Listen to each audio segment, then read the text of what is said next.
You're watching a production of South Dakota Public Broadcasting.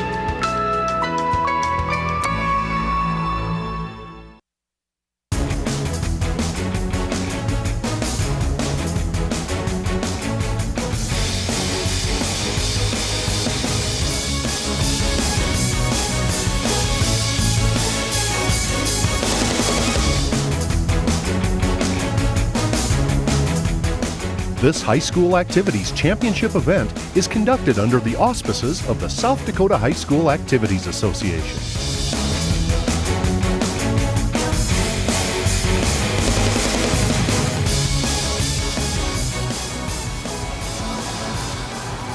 And good morning, ladies and gentlemen. Welcome to the Dakota Dome in Vermilion. This will be the busiest place in the state over the next 3 days. The high school championships are upon us once again. 3 games today, 3 games tomorrow, and then 1 on Saturday night. There you see our matchup for our game coming up in about a half an hour from right now. The 9A championship, a battle of unbeatens. Wolsey-Wessington taking on Howard. I'm Steve Toom along with Gary Ellenbolt from SDPB Radio and Craig Maddock joining us on the sidelines from KWSN Radio in Sioux Falls. Great place to be here, and thankfully we're indoors today because it's awful cold outside today. Well, if it wasn't for this building, we may not have state championships in South Dakota. One of the benefits of the Dakota Dome was to get this series started in 1981. And you have to think, Steve, the 2014 edition of the state championships, really any of the 7 games could go either way. We've got a fascinating weekend ahead of us. And let's examine the schedule as we have it over the next 3 days. Our first game today is Wolsey-Wessington taking on Howard. That's the first of 3 games today here on South Dakota Public Broadcasting and online at sdpb.org. Coming up later on this afternoon, it'll be the 9AA championship game. That'll feature the Gregory Gorillas taking on Woonsocket, Wessington Springs, Sanborn Central, a combo school there. Should be a great matchup. And then tonight, it will be the 11A championship game. That is Madison and Dell Rapids, a rematch of the first game of the year between those 2 teams. That's just what we have today. And, of course, Friday's games will be interesting as well. We'll get started with the 9B contest, then games in 11B and 11AA. That one could be for the ages, too. A couple of schools from the ESD, Yankton and Brookings, and we wrap everything up with the 11 AAA final on Saturday night, a rematch of the 2013 game. Sioux Falls Lincoln and Sioux Falls Roosevelt doing battle here in the Dome. But first up, it's the 9A contest. There you see Lorenzo Williams getting the Warbirds ready to go. We'll meet this team when we come back after this timeout. You're watching the South Dakota High School Football Championships on South Dakota Public Broadcasting.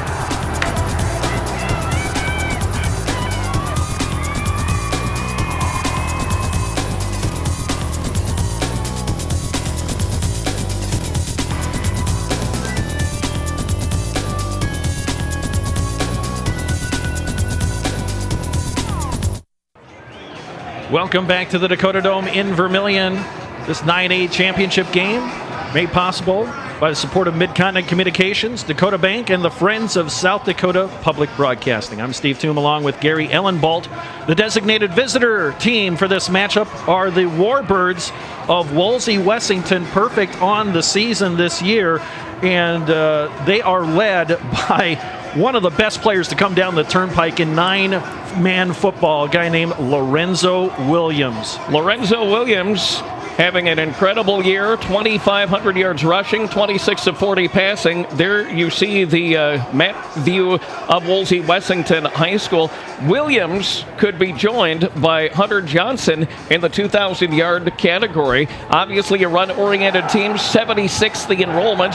Their school colors black and gold, and probably the Warbirds, one of the coolest nicknames in the state of South Dakota, and near and dear to my heart, the fact that they have the school song from my home state. And here is a look at the Warbirds schedule. Got a big win, 2 big wins over Highmore Herald and Hanson to start the season, and after the break just picked up from there, Steve. And I tell you what, that last game of the year against the team we're going to see later today, Woonsocket, Wessington Springs, Sanborn Central, 44-42. That was a barn burner of a game. What a way for the Warbirds to wrap up the regular season, and they have been on cruise control in the playoffs as they knocked off Colombe in the first round 56-6, and then a win over the defending champions Potter County 62-32. That was in the quarterfinals, and then they beat the top seed Phillip 42-6 on the road to get to the Dakota Dome. That's been the path for the Warbirds this year. Perfect on the season. I tell you, that Hanson win, I think, opened up a lot of people's eyes, because Hanson, a traditional powerhouse, and to beat them 50-0, I think people knew this was going to be a good team, but I think that's people think this is a special team. Let's check out the starting lineups. Starting lineups looking like this: Cole McGee, Caleb Brandt, Dylan Hines, and Brady Struck on the offensive line. Pretty decent size. They go 220, 195, and into the 200s. Lorenzo Williams and Hunter Johnson, look for them to drive the day for the Warbirds today. John Hamilton gets a start. There you see the defensive line, a three-man front with Hines, Struck, and Brandt along the front wall. They'll run with 4 linebackers, and led by Cole McGee, 114 tackles. And Lorenzo Williams, actually the top tackler on the team at that free safety position, 134 tackles. He can do everything. Warbirds just having a great season. We had a chance to catch up with the head man, Gordon Hooks, of the Warbirds earlier this week. Phillip's a tough team. We knew they were going to come out hard and fast. We started off with a good team play on special teams to get the onside kick, and were able to score. But coming out the second time, they stopped us on the run, and we went in at halftime 14-6. And we made some adjustments on the line, and just made some adjustments with our backfield, and we were able to come out the second half and put some drives together and get some touchdowns on the board. After we lost to Leola last year, the next day we started lifting weights. The next day, working, preparing. It was no disrespect to our seniors. We appreciated everything they did to get us there. But we just thought that we had a chance this year to make that next step. We've taken a step every year, getting better and better, and we thought that this year was going to be our year. Teams attack us in the air, and they like to float their tight ends out, so we're going to have to be able to stop that. You know, Howard's, been the #1 team all year. Lautenberg, for the last 4 years, I think he's probably one of the top, or if not the top back in the state. So obviously that's where we're going to have to start and finish, and trying to figure out how to stop him. This year it doesn't seem like anyone's been able to stop him. So our defensive ends have to contain, our tackles have to get upfield, our linebackers have to fill, our safeties have to cover. It's definitely going to be a tough task, but this is a game to do it in. You got to lay it all out on the line this game, and do what we can do. Our community is so excited, and you know what? They support us either way. When we were 8 years ago when I got here, we couldn't win a game. They were still out here with the cowbells and cheering for us and proud of us. So our community's always backed us, and a lot of what we do on that field is for our community, for our teachers, for our fans, and for everyone who supported us when things weren't so well. Hey, look at the Wolsey-Wessington Warbirds there, and an up-close personal look at the Warbird squad. And they really bring it offensively, Steve. 492 rushing yards a game, and that's really true to form among most of the 9-man schools. They're going to keep it on the ground, keep fairly conservative, and the Warbirds do it well. Almost 500 a game on the ground. Yep, and they average 556 yards of offense a game. They score nearly 54 points per game. They give up an average of 14 points per game on defense. And #1 is the man to watch, Lorenzo Williams, but Hunter Johnson, #6, he's just 2 yards away from 2,000 yards. If he gets that, we're assuming he will, be the first backfield in 9-man history to have 2 men over 2,000 yards rushing in the same season. What an offensive team. And if you're Howard's defense, how do you key on one of them? You key on one, the other guy's going to get loose, so you just have to have the A game with you, and everybody's got to be moving around and playing really their best football of the season. This could be, and I love offensive football, this could be an absolute shootout today here at the Dome. You look at Lorenzo Williams will meet the opponent for the Warbirds, the Howard Tigers, after we come back from this timeout. This is the 9A championship football game on South Dakota Public Broadcasting.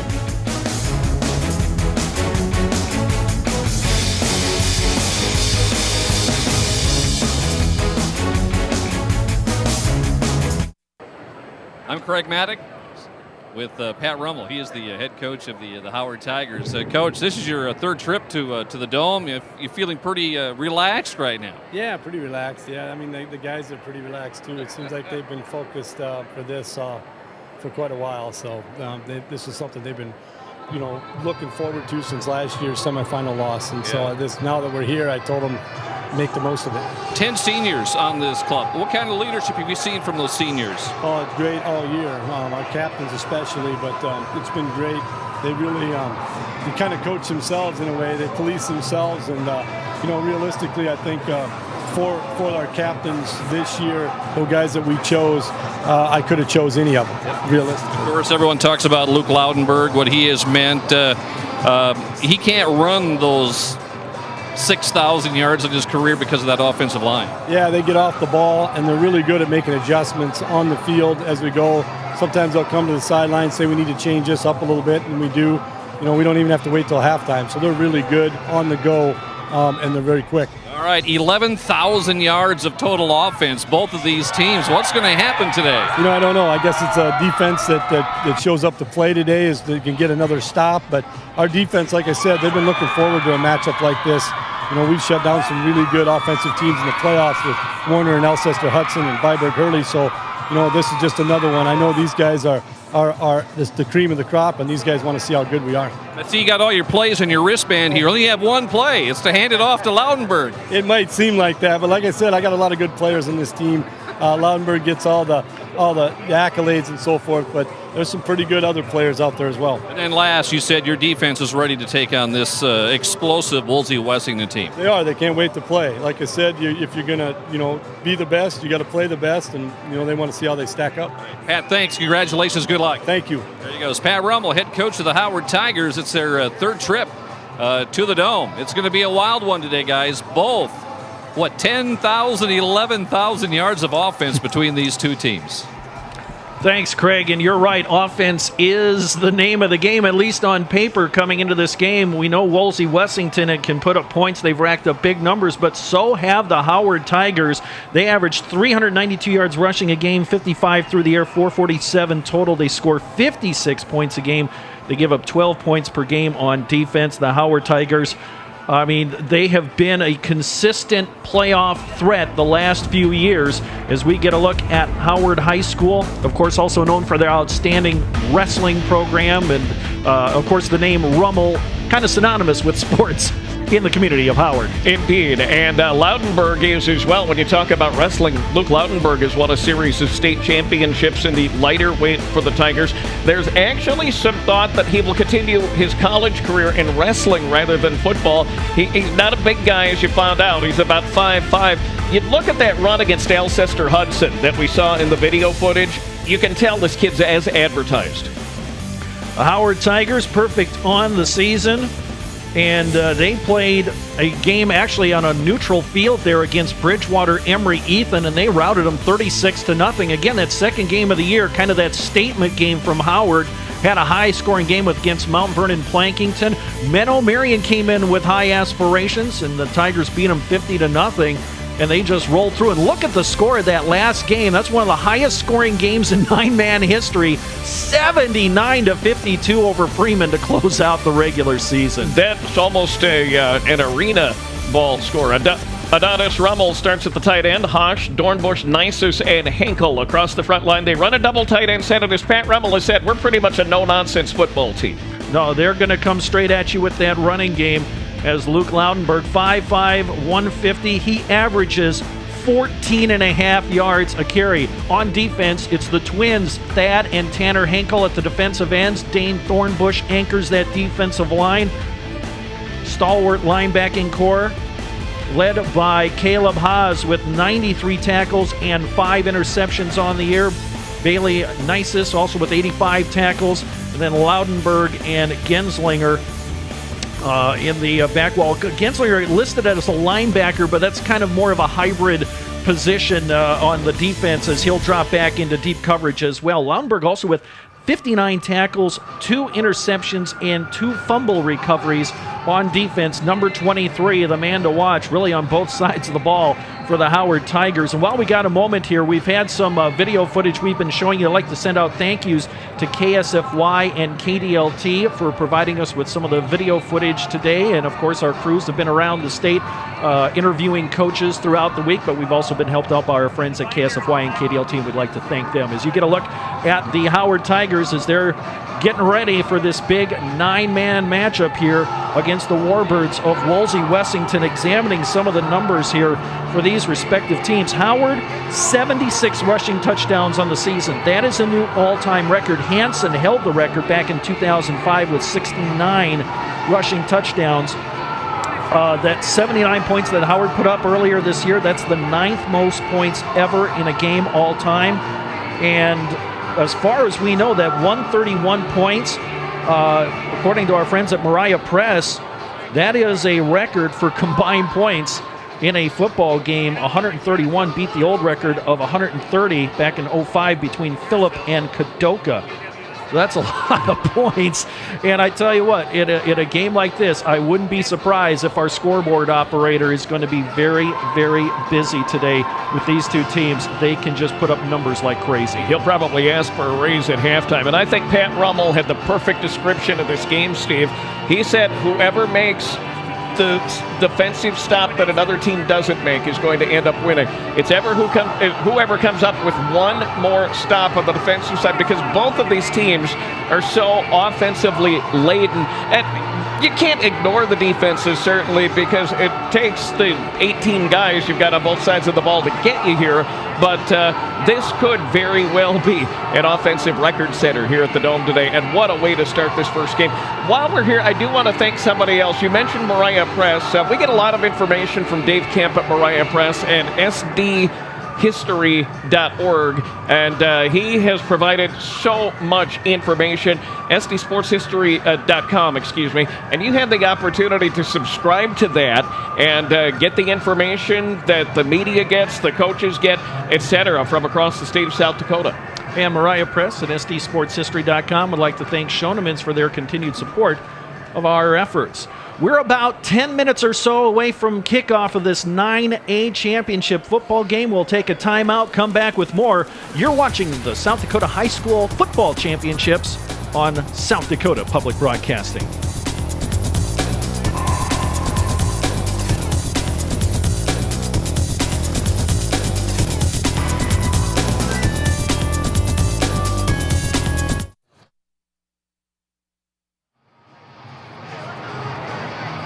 Welcome back to the Dakota Dome in Vermilion. Broadcast of the 9A Football Championship game made possible in part by support from Farmers Union Insurance, also by Independent Insurance Agents of South Dakota, and the Friends of South Dakota Public Broadcasting. I'm Steve Toom along with Gary Ellenbolt, Craig Maddock on the sidelines today. Mike Hendrickson will be joining us later on today. This is the first of 3 games today here on South Dakota Public Broadcasting. It's Howard versus Wolsey-Wessington, and later on it will be Gregory taking on Woonsocket, Wessington Springs, Sanborn Central. That'll be for the 9AA title. Then later on tonight, we'll have the 11A championship game between Madison and Dell Rapids. That will start at 7 o'clock Central, 6 o'clock Mountain Time tonight. And also, make sure you let your friends know that you can watch the games and follow online at sdpb.org, and you can follow all the broadcasts of sports on your mobile device all season long. We're providing frequent updates to all South Dakota High School Championship events on Facebook and Twitter. So search for SDPB Sports and hook up with us and join the conversation at hashtag SDFootball14. And we are not done yet with our coverage because the state volleyball championships are coming up next weekend. And, of course, a little bit later on in the year, we'll give you all-state band and chorus and orchestra. And you also get the state basketball and wrestling. Just a great time of the year, and we are really grateful to the South Dakota High School Activities Association for giving us this opportunity and showing the state what we're made of in a sports coverage. And if there's such a thing as an Iron Man Award for this November 13th, it ought to go to Steve Toom because he will be covering all 3 of today's games. Where else would you rather be? I mean, this is the place to be at the Dakota Dome. And, 3 games today, 3 games tomorrow. Plus, they have a college football game here on Saturday afternoon leading into the high school AAA championship game for the 11-man schools on Saturday night. So this is going to be an absolutely busy place. And hats off to the Activities Association, also to the crew here at the Dakota Dome. Yes. They're going to be as busy as anybody over the next 3 days, making sure that this facility is clean and everything is running smooth. While we got a moment here, some numbers to examine into this game. Wolsey-Wessington had 738 yards of offense in a game. That's a new all-time record earlier this year. Broke the old record of 705. That was established by Kimball back in the 2001 state championship game. Wolsey-Wessington has also put up games where they've had 632 and 528 yards offense in a game. They've got 6,046 yards of offense this year. Unbelievable.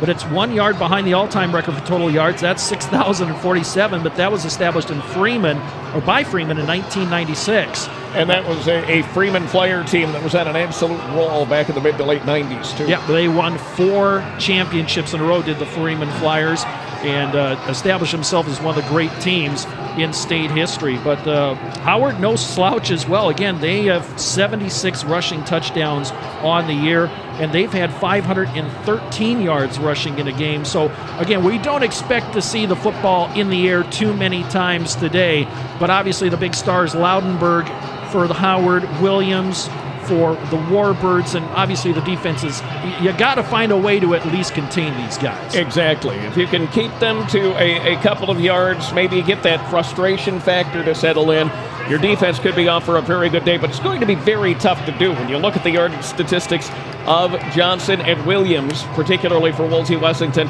and Luke Loudenberg for Howard. And, of course, Loudenberg at only 5'5", all he has to do is get behind the blockers for a few yards to kind of hide himself. If he can get that done, then he's off to the races, and you're a couple of steps behind him. This is just going to be a super way to begin this state football championship weekend here in Vermilion. And we will take a 90-second break and come back, bring you starting lineups and more from the Dakota Dome. It's the Warbirds coming up against the Tigers. You are watching the State High School Football Championships on South Dakota Public Broadcasting.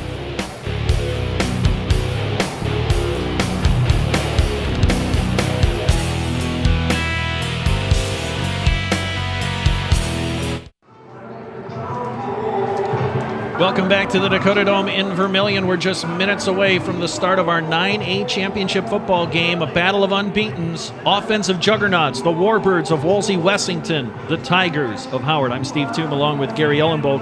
Before we get to the introduction here by our public address announcer, Greg Merrigan, Luke Loudenberg, what a career. 6,600 yards rushing. That is an all-time record, breaking the old record held by Jim Williams of Hanson, who graduated in 05. 6,010 was his mark. Actually graduated 2006. He played from 2002 to 2005. Lorenzo Williams has rushed for 397 yards in a game. Hunter Johnson has also rushed for 284 yards in a game. And guess what? That was in the same game. Wow. These two guys are a heck of a 1-2 punch. If you're the opposing defensive coordinator, you might turn in your notice the next day. But again, these are really good players, and it takes good players up and down the line. And of course, it takes the guys, the hogs up front, to block for them and make sure that they can get the opening for those yards too. Luke Loudenberg, 105 touchdowns in his career. He is second all-time. 115 by Jake Steffen of Stickney Mount Vernon. Played from 2003 to 2006. That is the all-time record. Most points in a season. Luke Loudenberg, he has 318 so far. That is a new record. Again, just offensive juggernauts for these teams. And, we expect a high-scoring affair, but, how many times do we say, it's going to be a shootout? It turns out to be 8-6. But right. I don't think we get a look here at Luke Loudenberg, number 23. Again, 5'5", 150 pounds, but he doesn't play like that. He plays like he's 6'2", 220, and can run a 4.5 40. I mean, he's just an amazing player to watch. And you can see just by the body characteristics, he's a solid kid. He's got that wrestler's build, you know, and shoulder pads might belie this a little bit, but, you know, the big square shoulders, he knows how to move, he knows how to make a quick reaction. I mean, you've seen some of the runs maybe live and certainly in our footage today when he was taking on Alcester Hudson in the semifinal round, where he had 289 yards and 5 touchdowns in that win over the Alcester Hudson Cubs. This is going to be a beaut. The Wolsey-Wessington Warbirds, you see them in the south end zone right now, where someday there will be an entrance to the brand new basketball and volleyball arena here at the University of South Dakota. And on that subject, parking is going to be a premium this weekend, so plan ahead. If you can get here early, do so. All right, let's turn it over to Greg Merrigan, our public address announcer. On behalf of the South Dakota High School Activities Association, along with its corporate partners, Sanford Health, First Premier Bank and Premier Bank Card, Farmers Union Insurance, Billion Automotive, and the South Dakota Army National Guard, we welcome you to Vermilion for the 2014 South Dakota State Class 9A Football Championship game.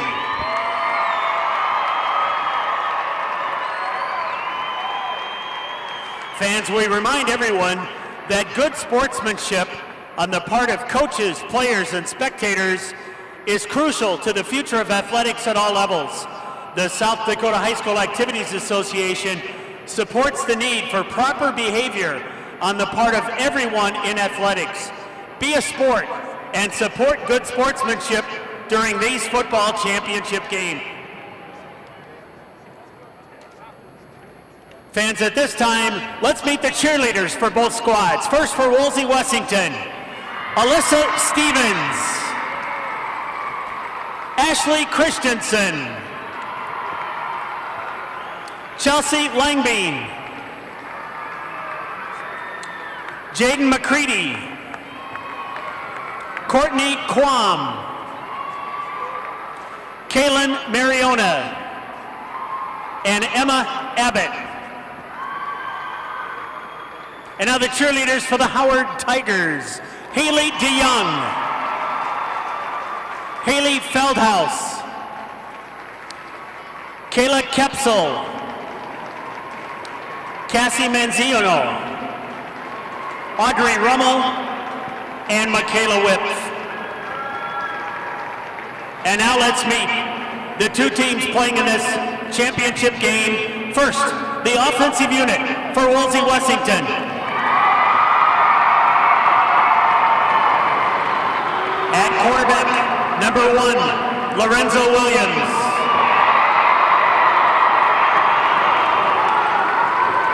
At running back, number 6, Hunter Johnson. At running back, number 14, John Hamilton.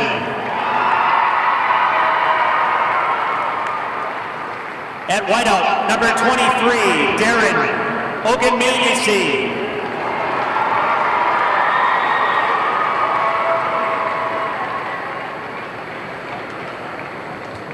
Number 44, Dylan Hines.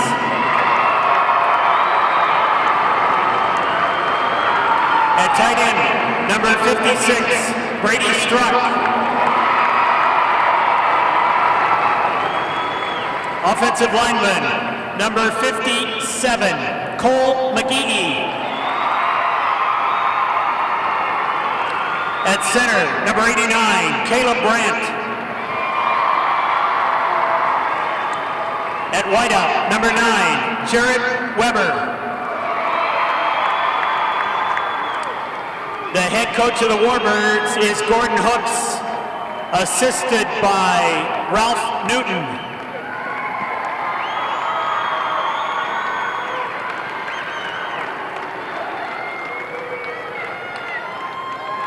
And now let's meet the starting defensive unit for the Howard Tigers. At defensive end, number 7, Thad Henkel. At nose tackle, number 56, Dane Dornbush. At defensive end, number 12, Tanner Hinkle. At linebacker, number 45, Bailey Nisus. At linebacker, number 21, Jordan Cooley. At linebacker, number 14, Gunnar Gilbertson. At linebacker, number 52, Caleb Haas. At linebacker, number 11, Jordan Genslinger. And at defensive back, number 23, Luke Laudenberg. The head coach of the Tigers is Pat Rummel. He's assisted by Troy Laudenberg, Chad Podrasky, Wyatt Walter, Francis Rummel, Pat Party, Adam North, Justin Palmquist, and Brady Nisus. And now let's meet the officials for this 9A championship game. The referee is Irvin Gephardt of Elkton. The umpire, Gary Duffy of Oldham. The linesman, Terry Duffy of Brookings. The line judge, Pete Entringer of Coleman. The back judge, Adam Fritz of Brookings. And the alternate, James Benning of Esteline.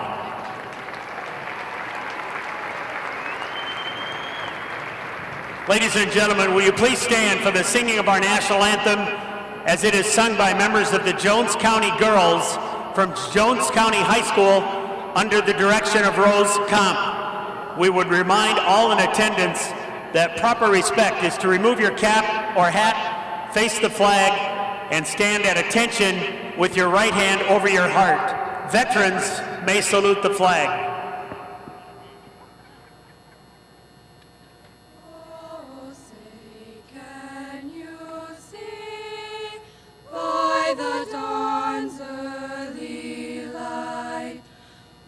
So proudly we hail at the twilight's last gleaming, whose broad stripes and bright stars through the perilous fight o'er the ramparts we watched were so gallantly streaming, and the rockets spread glare, the bombs bursting in air, gave proof through the night that our flag was still there. Oh, say does that star-spangled banner yet wave o'er the land of the free and the home of the brave?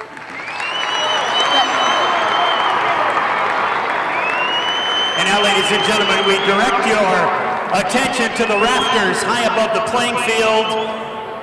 Sergeant Kleinschmidt of the South Dakota Army National Guard's Madison's 211th Engineering Unit will rappel from the roof with our game ball.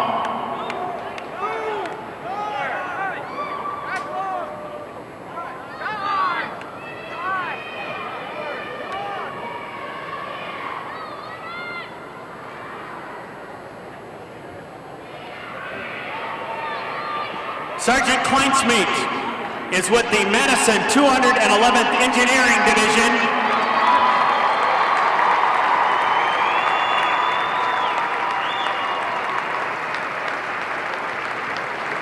And now members of the South Dakota Army National Guard, Staff Sergeant Tom Culver of Avon and Sergeant First Class Josh Bryant of Madison will present today's game ball and a ceremonial coin for excellence for the championship game coin flip. The soldiers of the South Dakota National Guard salute today's players, coaches, and fans for exemplifying excellence in high school activities.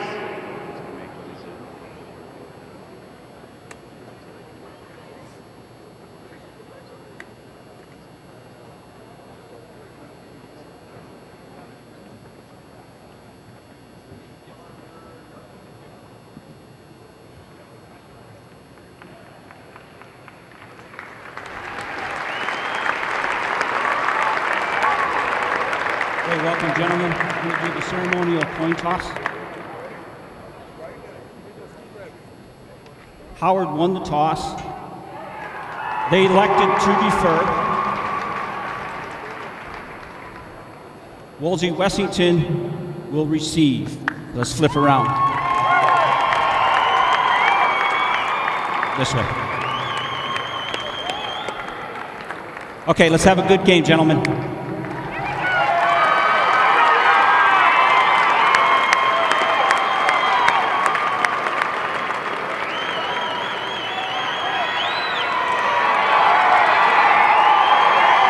So the Warbirds will get the ball to start this game.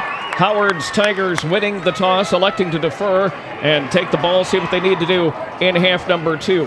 Tom Culver, one of the National Guard members, certainly no stranger to this building, the longtime head coach and school superintendent in the Avon School District. His Pirates have been here a bunch of times through the years, too. Yeah, and he also serves in our military. Speaking of that, Veterans Day was a couple of days ago. We'd like to say thank you to all of our veterans and to all of our active duty military personnel, no matter where you may be serving around the world. We thank you for your service to our nation. And if I can shamelessly self-promote one of those military members, my oldest son, Preston, is one of those, and enjoying a little bit of leave right now, and certainly proud and grateful for his service. And let's get it started. The 9A championship coming up. Everything that has been said about this game, every statistic points to an absolute doozy here today, Steve. Darian Ogunjemalusi, number 23, and Lorenzo Williams, number 1, back deep for the Warbirds. They have the ball teed up at the 35, where the X is on the field. In high school, you kick off from the 40, so Howard had to move a few yards forward. Gunnar Gilbertson, number 14, will do the honors for the Tigers. This is the first time I've seen that here. That X on the 35-yard line will throw some teams off. That will do that. And we've seen it in college games, too, for that matter. All right. 12 minutes on the clock. Here we go. This is the 9A championship game on South Dakota Public Broadcasting. Ogunjemalusi at the 20. Has a hole, spun down. Ball is loose, and it's going to be picked up by Howard. And not really a lot of doubt that the runner was still on his way down. Ball got popped out of his arm somehow, and the Tigers able to come up. Bailey Nisus coming up with the fumble recovery. Number 45, as you see him there. There the ball goes off the body of the player. Nisus right there. Ran a couple of yards to his left, able to come up with the fumble recovery, and the Tigers are at it. So it'll be the Tigers with the football after the fumble recovery. Loudenberg at fullback. Jordan Genslinger under center, number 11. Handoff. They'll go around the right side. That is Jordan Cooley, the homecoming king, 175-pound senior. He's rushed for 736 yards on the year. And you have to think that the entire Warbird offense thought they were going to get their first look at Luke Loudenberg. Wasn't to be, as they gave it to the fullback. Didn't get far. Nice job of the Warbird defense sealing off the side and not allowing the runner, Cooley, to turn the corner. Johnson and Williams in on that tackle for the Warbirds. 2nd and 10. No gain on that last play. 3 backs behind Genslinger. Here's Loudenberg up the middle, has a hole, breaks into the open at the 30, the 20, the 10, the 5, touchdown, Howard Tigers, just like that. And you take a look at somebody who just refuses to go down. We talked about Loudenberg's speed. We talked about his shiftiness, his reaction time. Somebody in the Wolsey-Wessington defense had an arm on him, and Loudenberg said, no, I'm going to keep running. There it was. That was Williams. Loudenberg just finds the sideline, and no one's going to get him from that point. He has great speed. So he broke out of the tackle of Williams, then Johnson, and he was off to the races, no doubt about it. Touchdown, Howard. So they strike first, and they will go for 2. And again, that's something that kind of stands to reason for most of the 9-man teams in the state. Not too many kickers at the 9-man level, and we have a penalty. I wonder if that might be delay of game? Yeah, it could be. They took a while to get to the line. And we'll get the official call right here. Got a delay game. Offense. 5 yards. Replay. So that makes the point after try a little tougher now for Howard. Now they have to go 8 yards to get it as opposed to 3. But, I mean, even Pat Rummel may not be too worried about that. He's not happy about the penalty, but he's got a great runner in the backfield whom a lot of people in the state have not been able to stop this year, or really ever. Play action. The throw to the end zone, wide open. It's caught by Rummel. The two-point conversion is good. Sent the tight end into the end zone. Everybody was keying on Loudenberg of the Warbird defense. Rummel all by his lonesome in the north end zone. And a nice job by Genslinger threading the needle. It is an 8-0 lead for Howard as they capitalize on the fumble. Check out the replay and the nice play action, and Adonis Rummel wide open, nobody near him, and a great start for the Howard Tigers. Well, they deferred the toss. I mean, they deferred the choice, to the second half, but ended up getting the ball to start the game anyway. And, a good team's going to capitalize on any mistake the other team makes. If Howard can keep their mistakes to a minimum, they've got a good shot here. But again, it's early, and again, we have the potential for two 2,000-yard Warbird rushers today. Indeed, and in a game like this, an 8-point deficit really doesn't mean a whole heck of a lot. And in a game where these teams, at least on paper, are pretty evenly matched, and this was mentioned in the pregame show, it comes down to mistakes, penalties, limiting turnovers, and capitalizing on your opponent's mistakes. Mistake number one was made by the Warbirds. Howard capitalized. Let's see how the Warbirds respond. As Gilbertson tees it up, there's Ogunjemalusi. Fumbled the last kickoff. He's a sophomore. And they're going to have the squib kick. It takes a high bounce, and it's scooped up by one of the Warbirds. Just trying to pop up to keep it out of the hands of Ogunjemalusi. And not really, I don't think that was an onside kick at all. I think they just wanted to pop it up and see if maybe they'd get an opportunity to get a quick stop. Carter Langbein covered up that football for the Warbirds. Now we'll get a first look at Lorenzo Williams. He's signed to play at South Dakota State. He'll line up in the shotgun with Johnson in that pistol set.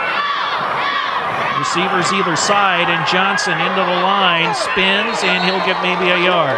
Big confidence-building stop for Howard. They sent Johnson to the right side of the line, left side of the defensive line for Howard. Had that played very well and able to go on and make the stop. Simple handoff up the middle. Just wasn't a whole lot there for Hunter Johnson, the junior. Again, came into this game, 27 touchdowns.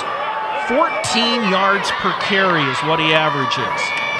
This time it's Williams. Stumbles, but he gets across the 45, dives ahead just shy of the 47. Yeah, for a no-nonsense team, as Howard is, per their coach Pat Rummel, this is a team that's really fired up on defense. They have been able to smell a couple of up-the-middle runs. I mean, Williams picked up 4 yards in the process, but still, that's one of his shorter runs of the season. Howard has only given up 12 points total in the playoffs. Third down and 6. Williams runs into his own blocker, and he's smothered and thrown for a loss. Tanner Henkel coming through on the defensive line. He's one of the defensive ends in that three-man front for Howard. Williams took the snap and shifted like he wasn't quite sure what he was going to do. Faked left, went right, and not a problem for the Henkel twins to make the stop. Thad and Tanner both in on that tackle. And now the punting unit comes out for the Warbirds. Looks to be Ogunjemalusi who'll be doing the punting. Standing at his own 31. Not much pressure. Gets a good punt away. And here's Loudenberg at the 18. Gets a block, gets past Williams, trying to make it to the left sideline. Gets a huge block down the sideline at the 40. Down near midfield, and a good return by Luke Loudenberg. Making the stop for Wolsey-Wessington was Jesse Meikrut, 5'11", 165-pound junior. And Loudenberg just showed so much shiftiness and so much speed. There he goes up the left sideline. Thought maybe he had a hole and changed his mind and went up the side. And then Meikrut making the stop right at about midfield. Put the ball at the 49-yard line of the Tigers. First and 10, Howard. Double wing set. Loudenberg to the left, wants the sideline. He'll get there. Good gain on first down before he's knocked out of bounds right around the 43-yard line. Play developed to the short side of the field, and Loudenberg following his blockers, picking up 8 in the process. Just one of the things he can do. He can move very well when he has to follow the blockers. He can do all right for himself, too. Good start for the Tigers. 9:03 left. First quarter, 8-0 Howard over Wolsey-Wessington. Second down and about 2. Misdirection play, that's Cooley with the ball. He'll have the first down and more as he breaks into the open. He's at the 20, and he'll be dragged down inside the 15-yard line. Hunter Johnson with the touchdown-saving tackle. Well, Cooley can get into the act as well. For the season, for Jordan Cooley, 736 yards on 64 carries coming into the game. Got the ball all the way down to the 11. And look at this run. He slipped a little bit on the turf, but he's able to pick up some speed and head down the field. And we've got a timeout. The Warbirds calling timeout. They want to talk over a defensive strategy with their head coach, Gordon Hooks. Don't forget, you can sign up to receive news and information about SDPB with our email alerts. Go to sdpb.org and click on email updates to begin receiving content designed just for you. Choose from topics like arts and culture, children and education, news and information, sports and leisure, or sign up to receive our monthly Insider SDPB newsletter. 8-0 the score. We're at 8:54 in quarter number 1. The Tigers dominating early, 4 rushing attempts for 79 yards, averaging just under 20 yards a carry. Of course, they had the 39-yard touchdown from Loudenberg on the game's second offensive play. 1 penalty for 5 yards for the Tigers, 1 punt return for 30 yards for the Warbirds. 3 rushing attempts and 1 yard, a 37-yard punt, 23 yards on kickoff returns, and 1:58 to 53 the possession time. Minute 58 for the Warbirds, 53 seconds. Very efficient early for Howard. Howard lost to Dubrook 2 years ago in the 9AA championship game, 25 to 22. They won it back in 2009, a convincing 40-16 win over Emory Ethan. First down and 10. Loudenberg hit in the backfield, thrown. He'll lose yardage on that play. Tasty play by the Wolsey-Wessington defense as they were able to get 34 Tyler Horn into the backfield. Horn not fooled for a second. Loudenberg losing a yard. Second down and 11. If the Tigers get to the 1-yard line, they will get a fresh set of downs. 8.5 and counting, first quarter. Howard, second and 11. Play action. Here comes the pressure, the throw, and it is going to be caught, and it's a touchdown. Touchdown, Howard Tigers, and that's Gunnar Gilbertson. Gunnar Gilbertson, the kicker and a tight end on the right side, is actually lined up with a double wing on that play. And he went out. He was working against Hunter Johnson, which is a tough thing to do. Look at the catch he made over the sprawling Hunter Johnson. Gets into the end zone. It's all Howard early, 14-0. As Howard goes to the air, and that is touchdown pass for Genslinger. Again, Howard only throws for 55 yards a game. As they'll send Loudenberg to the left side, trying to fight for that 2-point conversion, and he will be stopped short. As Wolsey-Wessington stringing out the play very well. That was Horn on the tackle once again. As they sent Loudenberg left side, Wolsey-Wessington playing it perfectly and stopping the 2-point conversion. We keep it at 14-0. Get another look at that. Loudenberg was hit by Williams initially. And then Horn came up with the final stop after Loudenberg was slowed down. 14-0 Howard to start this contest. Don't forget, SDPB sports coverage continues next week with live coverage of the South Dakota High School Volleyball Championships. All tournament action is online at sdpb.org beginning on Thursday. That's next week. We'll have the third place and championship matches on all 3 SDPB television channels next Saturday night, starting at 6 Central, 5 Mountain Time. So you see the Tigers clustered around their head coach, Pat Rummel. Not an awful lot to be concerned about, but it is very early in this game. We have not played 4 minutes of football yet, and you have to respect the explosiveness of the Warbird offense. They can do so many things, and they've got a lot of weapons to do them with. And if you let your guard down for a second, no matter how big the score is, you can get a team right back in the game because they're playing for the same state championship trophy that Howard is. And, they want it just as bad. It'll be Gilbertson to tee up the ball for the Howard Tigers. This is his 3rd kickoff already. In addition to a touchdown. Yep. He had the kickoff to start the game. Howard has scored twice. Williams and Ogunjemalusi back deep. Down the middle of the field, Ogunjemalusi will hand off to Williams on the reverse. Williams has a hole, and he is grabbed at the 30, and he's pulled down at the 36-yard line. One of the Tigers had him at the 30-yard line, as you said, and it was just a matter of Williams refusing to go down. He stiff-armed the turf for a couple of yards. There you see the handoff on the reverse.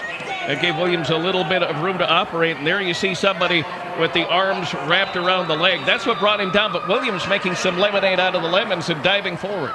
It was Caleb Haas who got him, grabbed him by the ankle, slowed him down. 1st and 10 Warbirds from their own 37 in the pistol set. Williams will hand off. Johnson into the line. And that should be 2,000 yards on the season for Hunter Johnson. Yep, that gives him a couple of yards. So, unless Johnson loses yards on the next few carries, Wolsey-Wessington making history with that run. 2 runners on the same team over 2,000 yards in the same season. But I'm sure Wolsey-Wessington would trade some records for some points right now. And now they're looking at a passing setup. They've got a couple of receivers split to either side and a man in motion toward the right. Williams will keep it. Dives into the line, gets across the 40. Gain of a couple on the play. Nice job by the defense of Howard. The Wolsey-Wessington, the right side of the line, trying to plug up holes, and the Tigers having none of it. Williams got a couple of yards on the play, but he is staring at a 3rd and about 7 right now. So you figure he's got to throw the football, but maybe that's not the kind of thing you should figure with this rushing attack. Weber and White in as receivers. John Hamilton checks out of the game for the Warbirds on 3rd and a long 6. Johnson in motion. Fakes the handoff, open field. There goes Williams across midfield. At the 30, the 20, the 10, the 5, touchdown Warbirds, just like that. He was able to escape the grasp of Tanner Henkel at about the 30-yard line. This game is going to be as advertised. We are looking at a really serious shootout here. What a play by Williams. You figured, and most people would figure, that you've got to throw it a 3rd and a long 6. Williams went back and was able to fake the handoff, draw everybody off, and then here he comes. There's Henkel with the last shot to get him, and Williams just said, no, I'm going. He scores. Touchdown for Wolsey-Wessington. They're on the board here in the state 9A final. Nice confidence-building drive for Gordon Hooks and the Warbirds. And now the Warbirds will go for 2. They've done that most of the year. Weber in motion. And we have a penalty, and I believe this will be another delay of game.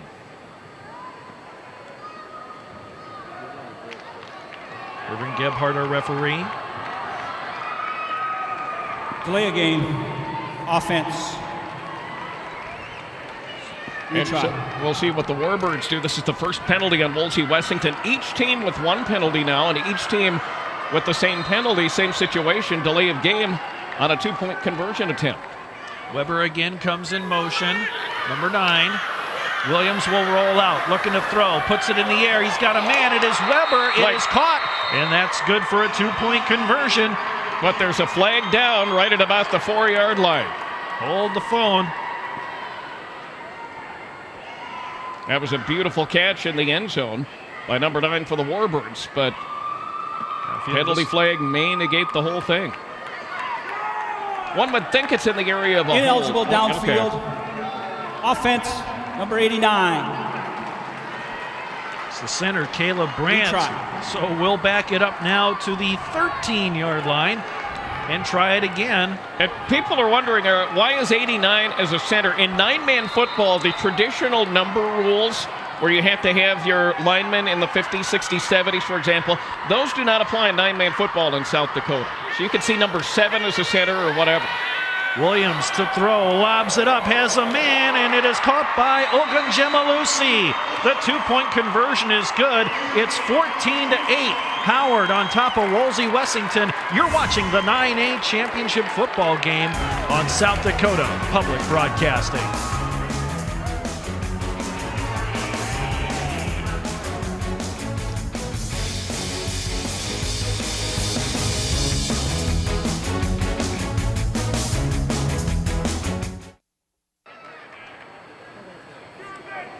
Welcome back to the Dakota Dome in Vermillion, the 9A championship football game, 14-8 the score. It is Wolsey-Wessington trailing Howard. Wolsey-Wessington just getting the score on a 59-yard touchdown run by Lorenzo Williams. I think you have to put that touchdown run in our thanks, I needed that file, because that shows Wolsey-Wessington that they can play with Howard. I mean, it was a kind of a rough first 4 or 5 minutes of the game, but now the Warbirds see that there are some things they can do, and if they play their game, and to an extent, force Howard to buy into that, to make them play what the Wolsey-Wessington team is doing, then Wolsey-Wessington right back in it, and certainly not out of it with 6:38 in the first quarter and already 14-8. Complete stats and information about all South Dakota High School athletic championships can be found online. Log on to sdpb.org and click on High School Activities for complete coverage, photos, stats, archives, and more. Right now, visit sdpb.org/football for comprehensive coverage of the championships. This is the first of 3 games today here in South Dakota Public Broadcasting. Loudenberg back deep. Dylan Hines will be doing the kicking for the Warbirds.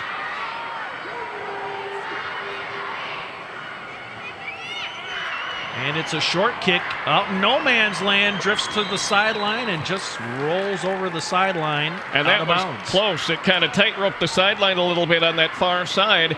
Loudenberg was leaving it alone, as you would expect the return man to do, because if it goes out and they have to re-kick the ball, or you can take it at the 35. Well, that's the 3rd penalty in this game against Wolsey-Wessington, and 2 on the point after try, 1 now on the kick. So one would have to figure that there's still a certain amount of jitters. Once you get into the flow of the game, those subside a little bit, but yeah, the Warbirds kick out of bounds, kind of feeling their legs here. They'll take over at the 35. And the ball will go to the 35-yard line. First down and 10 for Howard. And just a short kick, kind of a squib. T almost went farther than the ball in that kick. But Howard will take the benefit of the penalty and start 65 yards from the end zone. First and 10 Tigers as they have Loudenberg directly behind the quarterback Genslinger. Misdirection play. And it goes to Gilbertson, and he'll get across the 40-yard line near the 41. He carried Lorenzo Williams with him for a good chunk of that. He had the blocker with him. He came left side. Williams was there trying to make the tackle, and he was just trying to run over the top of him. Finally, a couple other Warbirds saw that the ball carrier was slowed down enough, and Gilbertson went down after a gain of 7. Second down and 3. Long 3 for the Tigers. Double wing set. This is Loudenberg to the left side. Has a hole into the open across midfield. Pursued by Williams down the sideline. Can he get him? He'll knock him out of bounds.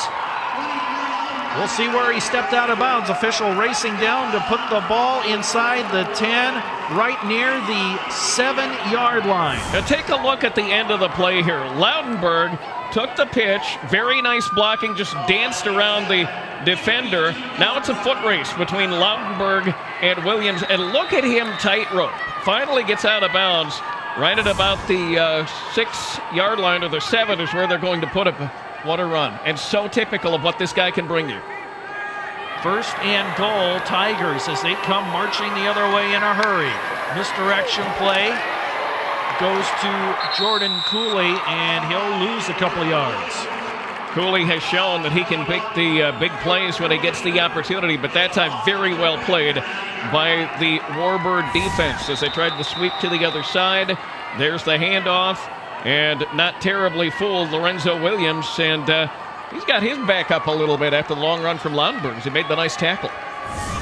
Williams, the leading tackler for the Warbirds, 134, also 6 interceptions coming into this contest. Somewhere John Stiglmeyer, the head coach at SDSU, is smiling, knowing he'll be part of the Jackrabbit program. They'll throw it out to Loudenberg. He'll catch it, and he'll be wrapped up and thrown for a loss. Great open field tackle, Cole McGee. McGee from the linebacker spot. He saw Loudenberg juke, but McGee wasn't going to have any of it. He was able to play the fake really well. The Tigers lose 3. It's 3rd down and goal from the 9-yard line. The open field tackle. Didn't let him slip away. And now 3rd and goal from the 9-yard line for the Tigers. 4:35 and counting. First quarter, 14-8. Tigers on top. They're threatening again. Put a man in motion. That's Cooley. Play action. They'll throw to the end zone, and it's going to be caught for a touchdown by Gilbertson. Gilbertson's 2nd touchdown of the game. 2nd one through the air for the Tigers, as they found Gilbertson, the defense keying on the running game, and Genslinger was able to find a wide open Gilbertson just a yard out of the end zone, took 1 step, there it was, touchdown, and the Tigers get back to a 12-point lead. It's 20-8. They'll go for 2. Cooley and Loudenberg in the backfield. Here's Loudenberg trying the right side, and he'll be bottled up. He will not make it to the end zone. It'll stay 20-8. Howard. McGee on the stop. He was one guy back there. Also on the stop for Wolsey-Wessington. Appeared to be Feist for the Wolsey-Wessington squad. So it remains 20-8, but Howard showing that they're not going to get their heads down, even if Wolsey-Wessington scores, and you have to believe they're going to score some more today. Then they'll just play the game of football they're capable of playing. 5 plays, 65 yards, 2:19 time of possession on that last scoring drive by the Tigers. Don't forget, you can follow along with all the stats online, sdpb.org/football. Don't forget, you can purchase a DVD copy of any of the high school football championship games by calling 1-800-456-0766 or going online at sdpb.org. Click on the shop button at the top of the page. DVD copies are just $19.95 plus $5 for shipping and handling. Call 1-800-456-0766 or shop online for any of the state football championship games. 4 minutes, 19 seconds left, a 20-8 lead for Howard. And Howard has shown they are not by any stretch a one-dimensional team. They don't throw a lot, but they make it count when they do. And when you have a great running back that you can run the play action with, and that's what they've been doing. It hasn't been straight dropbacks by Genslinger. It's been play action, and it's worked so far for the Howard Tigers. See how the Warbirds respond. So Gunnar Gilbertson will kick off yet again. And for the game, this is about 2/3 of the way into the first quarter. 8 rushing attempts, 134 yards for the Tigers, with 11 offensive plays for 155 yards compared to 6 for 64 for Wolsey-Wessington. And again, 20-8. Tigers lead the Warbirds, 4:19 in the first. Loudenberg, 4 carries, 99 yards. And we still have 4 minutes left to go here in the first quarter. Gilbertson will put it in play. A squib kick down the middle of the field. Fielded by the up back and immediately going to a knee. That was Weber. Weber had the ball just come right to him, and rather than try to run up the field, he's going to take pretty decent field position with the ball at the 40-yard line.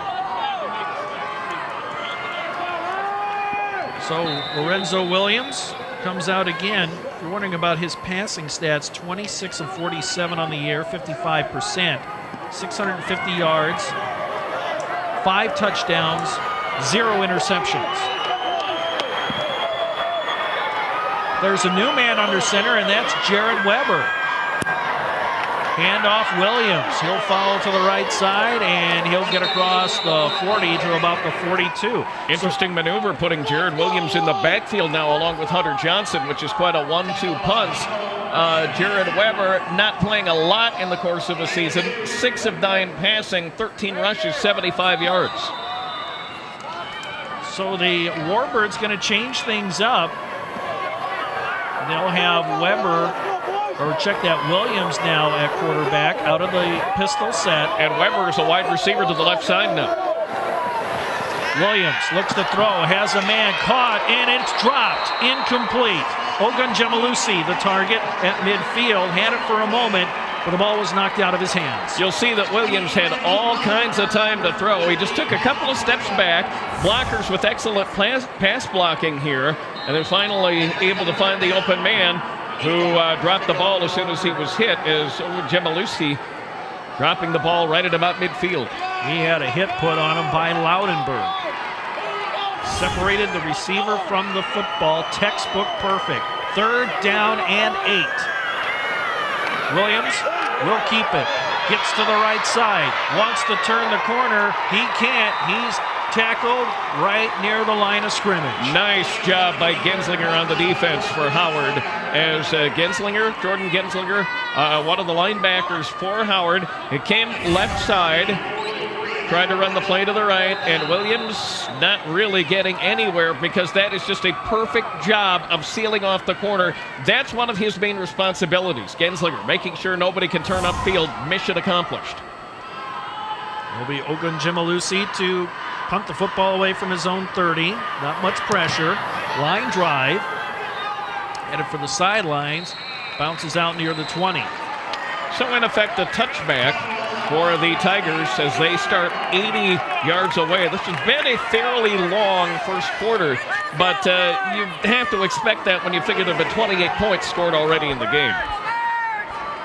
Howard up 20-8, 2:53 left, first quarter. I'm Steve Toom along with Gary Ellenbolt. Craig Maddock on the sidelines for us for this first game of the day, the 9A championship. Here on South Dakota Public Broadcasting, also online at sdpb.org. And if you're watching outside of the state of South Dakota, we thank you for joining us online and welcome to the Dome. Certainly welcome to let us know where you are watching around the world or around the country today. 1st and 10, Loudenberg. Small hole, closes up, but he gets about 6 yards on the play to the 27. Kind of got combobulated in his own blocker. Cooley was providing the lead block on the left side, and Loudenberg, again, getting hung up a little bit, that giving the Warbird defense time to bring Loudenberg down. Call it a gain of 6, 2nd down, 4 to go. Need to get to the 31 for the first down. 2nd and 4.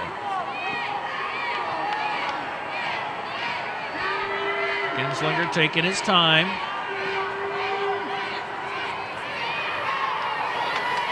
Takes the handoff to Loudenberg. Here's Gilbertson, and he's hit hard by Lorenzo Williams. Williams right there as he came toward the right side, sending Gilbertson to the left, and Williams just saying, not coming this way. They do a nice job of taking care of the sideline as well. There you see the fake on the handoff. Couple of the Tigers bit, not many of them. Williams right where he had to be to bring Gilbertson down. Lost a yard on the play. Did the Tigers. Brings up 3rd and 5. Minute 45 and counting, first quarter. And remember, Genslinger can throw and not afraid to do it. He's had a good first quarter through the air. 2 backs behind Genslinger. Here comes the blitz. Play action. Genslinger looking to throw. The pocket collapse, and he's sacked. Back at the 17-yard line. Cole McGee got him right at the 17. He had some time, or it looked like he did, and then things just kind of collapsed around him.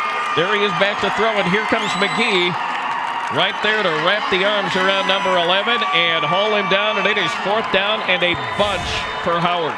Dylan Hines applying pressure as well. Hines came into the game with 16 sacks. McGee, that's his 2nd sack of the year. Good pressure, good coverage downfield by the Warbirds, and we'll have the first punt by Howard. That is Gilbertson standing at his own 5. Lorenzo Williams back at about the 50. Should be good field position for the Warbirds. Good punt. Williams backs away from it. Now he'll take it, and he's hit down right away. I think that was Loudenberg who knocked him down, so a risky play there by Lorenzo Williams, but he hangs on to the football. Good field position here by the Warbirds. Just 40 seconds left in quarter number 1. Trying to catch the punt team by surprise. It took a high bounce off the relatively new playing surface here, and Williams thought, yeah, all right, but not terribly fooled the Howard Tigers on the defense. 1st and 10 from the Warbirds' 47.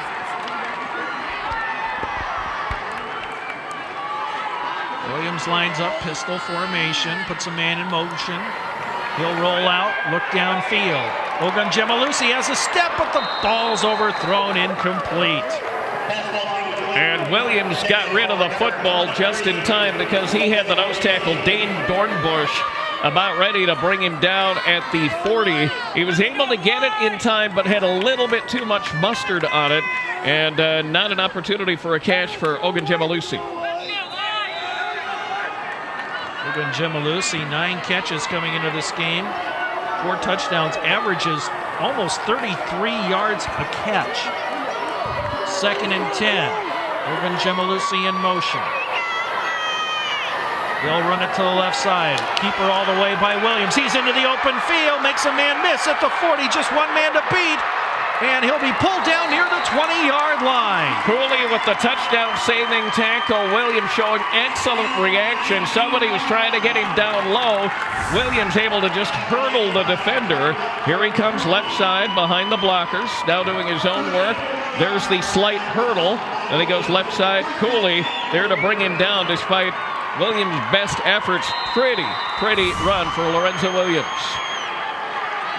Might be the last play of the first quarter. Under 20 seconds. Williams out of the pistol set. He'll hand off. Johnson, not much there. Gets to the 18-yard line. And that will do it for quarter number 1. So far, a lot of points on the board, as we expected. Howard leads Wolsey-Wessington 20-8. This is the Class 9A championship football game on South Dakota Public Broadcasting.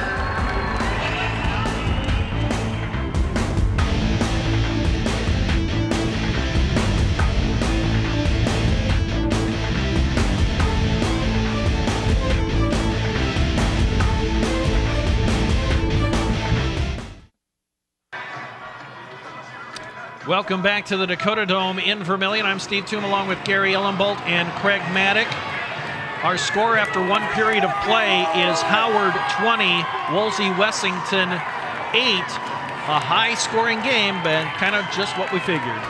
And we'll take a look at first quarter stats. Well, we'll take a second to do it now. The Tigers with 5 first downs, 11 carries on 129 yards, most of those going to Loudenberg, as he has 105 yards on 5 attempts in quarter number 1. Average 10.7 yards, 14 offensive plays for 150 yards. Time of possession relatively even between the two teams. And as far as penalties, 2 for Wolsey-Wessington. Howard committing 1. 1 punt for the Tigers at 41 yards, 36-5 and 2 punts for Wolsey-Wessington squad. Lorenzo Williams, 59 yards. His longest run, 100 yards in the quarter. Williams out of the shotgun on 2nd and long. Runs the option play, fakes the pitch, has an opening. He's in the end zone, just like that. Touchdown, Warbirds. 18-yarder for Lorenzo Williams. He came right side, either tripped up or tripped himself up on the turf as he tried to cut inside and get the touchdown, but nobody from Howard in a position to make it. Here he comes on the option. Knowing he could get hit at any time, he had Johnson there, decided to take it himself, and able to get past the Howard defense for the score. This one a long way from over after a 50-minute first quarter. We have a score 6 seconds into the second. 2014, Howard at the moment. Warbirds going for 2, they'll put a man in motion. Williams keeping it. He will not make it. 4 plays, 53 yards, 46 seconds time of possession on that scoring drive by the Warbirds. On the conversion, it looked like he put a nice fake into the line to Hunter Johnson. Johnson wasn't being keyed on at all, as they figured Lorenzo Williams still had the football. The Howard defense guessing and guessing right, and they have stopped the 2-point conversion, so it's 20-14 now, but the Warbirds cut it to within 6. This has been an incredible running exhibition for both squads today. SDPB is online 24/7 on Facebook, Twitter, Instagram, and more. Follow us and get engaging articles, inside information, behind-the-scenes photos, and a lot of fun facts. Go to sdpb.org and click on Engage to find the links to our social media pages. And once again, the second quarter starts with a Wolsey-Wessington touchdown. Williams with the 18-yard run, now 8 attempts, 118 yards, averaging 14.8 on the ground. As far as his counterpart, Luke Lautenberg, 5 attempts, 105 yards, just another day at the yard really for Lautenberg, as he's averaging 21 a carry. Cooley behind him with 29 yards, and Gunnar Gilbertson with a 5-yard scamper, but he does have 2 of the touchdowns through the air for the Howard squad. Coming into this game, just between Williams and Lautenberg combined this year, nearly 5,000 yards rushing. That's video game numbers. It really is. I keep waiting for somebody to get an interception and yell user pick or something. It'll be Hines to tee the ball up for the Warbirds. Dropping back deep, not too deep, is Cooley. He's only at his 30-yard line, so they're not expecting a deep kick. Hines, the squib kick, gets it past Genslinger, and he'll retreat and cover it up near the 23-yard line. And the kicker for Wolsey-Wessington had the ball actually lying on its long axis on the tee. So you know what he was trying to do, just trying to get the squib kick, keep it in bounds more than anything. And Howard will start at about the 23-yard line, which is probably about the average start on the offensive series. 1st and 10 for the Tigers, just underway, quarter number 2.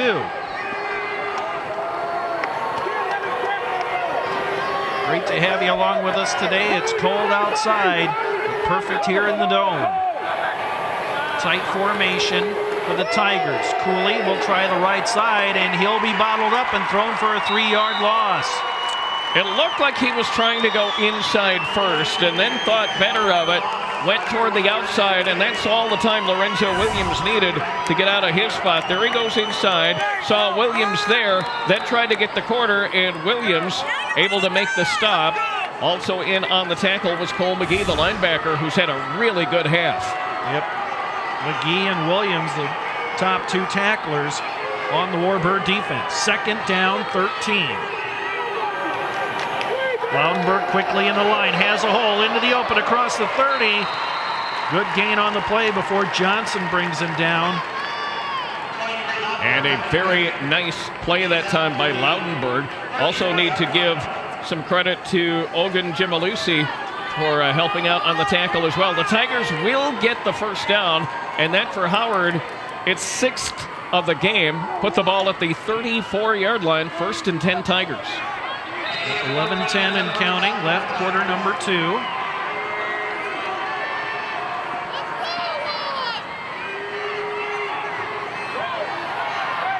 4-man front now for the Warbirds. They crowd the line of scrimmage. Genslinger wants to throw. Here comes McGee. The ball's on the turf. And Howard covers it up at the 30-yard line. That was Jordan Cooley who fell on the ball. I think it was McGee that came around from the blind side to hit Genslinger. Jordan Genslinger just took a shot. It's said in football, the best stops are ones you can hear. There's Genslinger. He never saw that coming, as he had McGee on one side, Dylan Hines right behind him. The Tigers very lucky to hang on to the ball. They'll lose about 3 yards on the play, 2nd and 13. 3 backs line up behind Genslinger. 3-man front with 4 linebackers, and we have movement. Somebody took off early. Looked to be somebody on the right side of the offensive line. Who'd be Caleb Haas, but may have been drawn off. No, illegal procedure will be the call. Good ball. false start. Offense, number 52. Remains second down. So that makes it 2nd and 18 for the Tigers. And as soon as the whistle blew, Caleb Haas knew that he was going to be in trouble. And a timeout is called by Howard as they need to get some of the shakes out of the way, so they'll cluster around their head coach, Pat Rummel. The Warbird defense will talk it over with Gordon Hooks with 10-11 to go in the half. South Dakota Public Broadcasting is able to make coverage of the state high school football championships to everyone statewide because of the generous support of viewers like you. Your contribution not only helps us provide coverage of sports championships, but we offer coverage of every South Dakota High School Activities Association event, from soccer to debate to music and more. Become a member today by making a donation to the Friends of South Dakota Public Broadcasting. Log on to sdpb.org, click on Donate Now, and we thank you for your support. 14 rushing attempts for 137 yards in the game for Howard. That's at the 10-11 mark of the quarter, averaging 9.3 yards a play, while Wolsey-Wessington is averaging 9.2. 119 yards on 6 attempts for Luke Loudenberg. He is obviously the leader in the game, but just by 1 yard. Lorenzo Williams with 118 yards on 8 carries. It's going to be quite a duel today offensively between those two gentlemen. Two of the best we've ever seen in 9-man football. 2nd and 18. Loudenberg up the middle. His run is stopped right away. Dylan Hines right there from the defensive lineman position. Didn't really have a lot of blockers in front of him. Hines able to swoop in and make the stop. Just about a yard for Loudenberg. They have got a long way to go and a short time to get there. Do the Tigers needing to get to the 44-yard line for the first down, and they are 18 yards away. Cole McGee also in on that tackle as well. 3rd down, 18.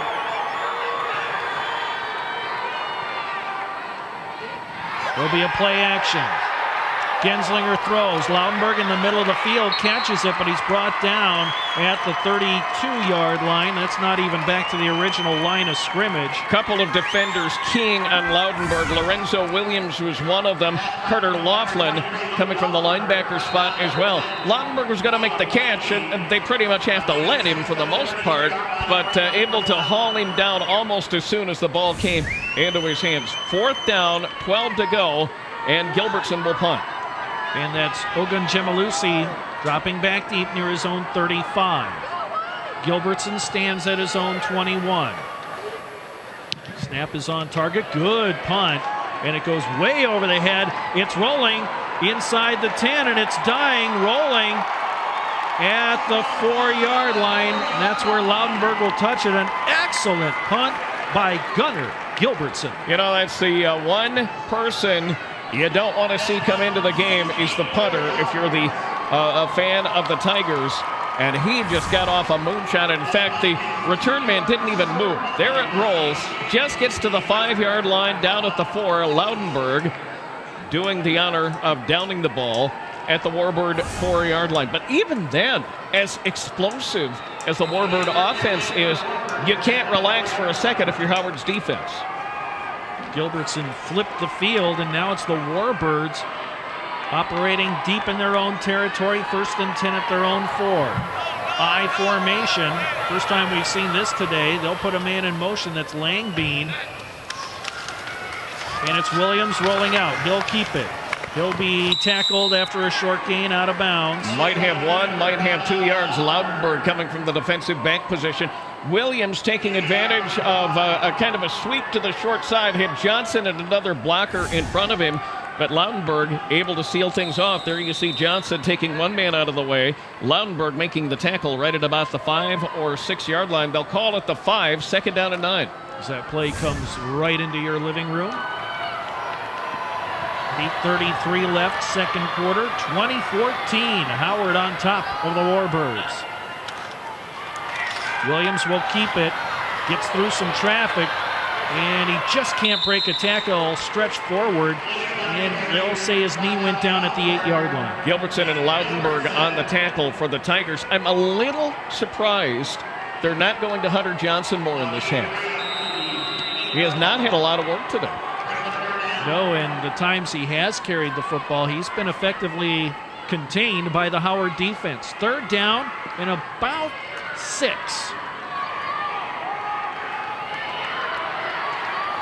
Warbirds need to get to the 14-yard line for a new set of downs. Ogunjemalusi in motion. Williams stands in the pocket, rolls out. Now he wants to run. He'll have the first down as he dives across the 15 near the 17-yard line. Knew exactly what he had to do. He went back to pass and then drew himself toward the near side, the short side of the field, and was able to run to the first down. Typical Lorenzo Williams play. Nice job on that block there. He got out of the backfield, and there was the stop. Coming up with the tackle is David Noyd, 5'9" senior for the Tigers. First down for Wolsey-Wessington. Warbirds with the ball at their own 17 and 7:35 to work in the quarter. Warbirds down by just 6. They'll have the I formation. Ogunjemalusi comes in motion. Now Lang being the other way, and we have penalty flags. Could very well be another delay of game, but we'll have to check with the official signal. The umpire called it. Delay game. White. Still first down. And one of his responsibilities, of course, is to keep the time on the play. And for the second time today for Wolsey-Wessington, for the third in the game, the offense taking too much time. First and 15. That's Lang being in motion. Play action. Williams throws the long ball. Has a man, but it's over the head of Ogunjemalusi at midfield. Guarded by Gilbertson downfield. Williams tending to overthrow the receivers. That way they went, that time they went deep, and they had Ogunjemalusi there against Loudenberg, who did a pretty nice job on the defensive coverage. Didn't have to do a lot since the ball was overthrown. Got to step into it. Delivered it downfield just over the head of his wideout. Makes it 2nd and 15.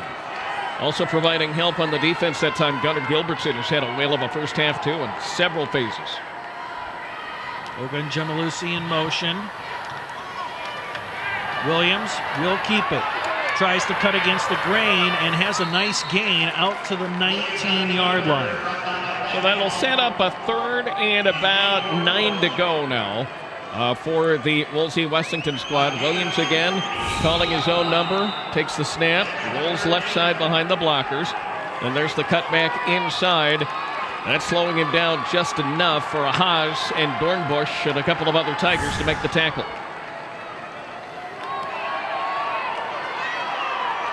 3rd and 9 for the Warbirds. They'll spread out the formation, keep Johnson in the backfield.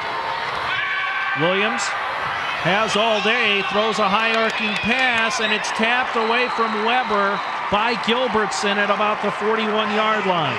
Wilbur had a shot at the ball at the 40-yard line. Of course, on a pass, the defender has every right to it too, as long as you don't make contact that's going to draw a pass interference penalty. Sky-high pass, and right there is the swat away by Gilbertson. Just timed it perfectly.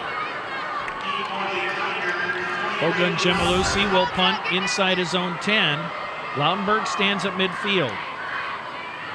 Little bit of pressure, line drive kick. Loudenberg backs away from it. Williams is right on top of it, and he'll let it roll dead at about the 38-yard line. 6:12 left to go, second quarter, 20-14. Tigers on top. We're back in 1 minute. You're watching the Class 9A Championship football game on South Dakota Public Broadcasting.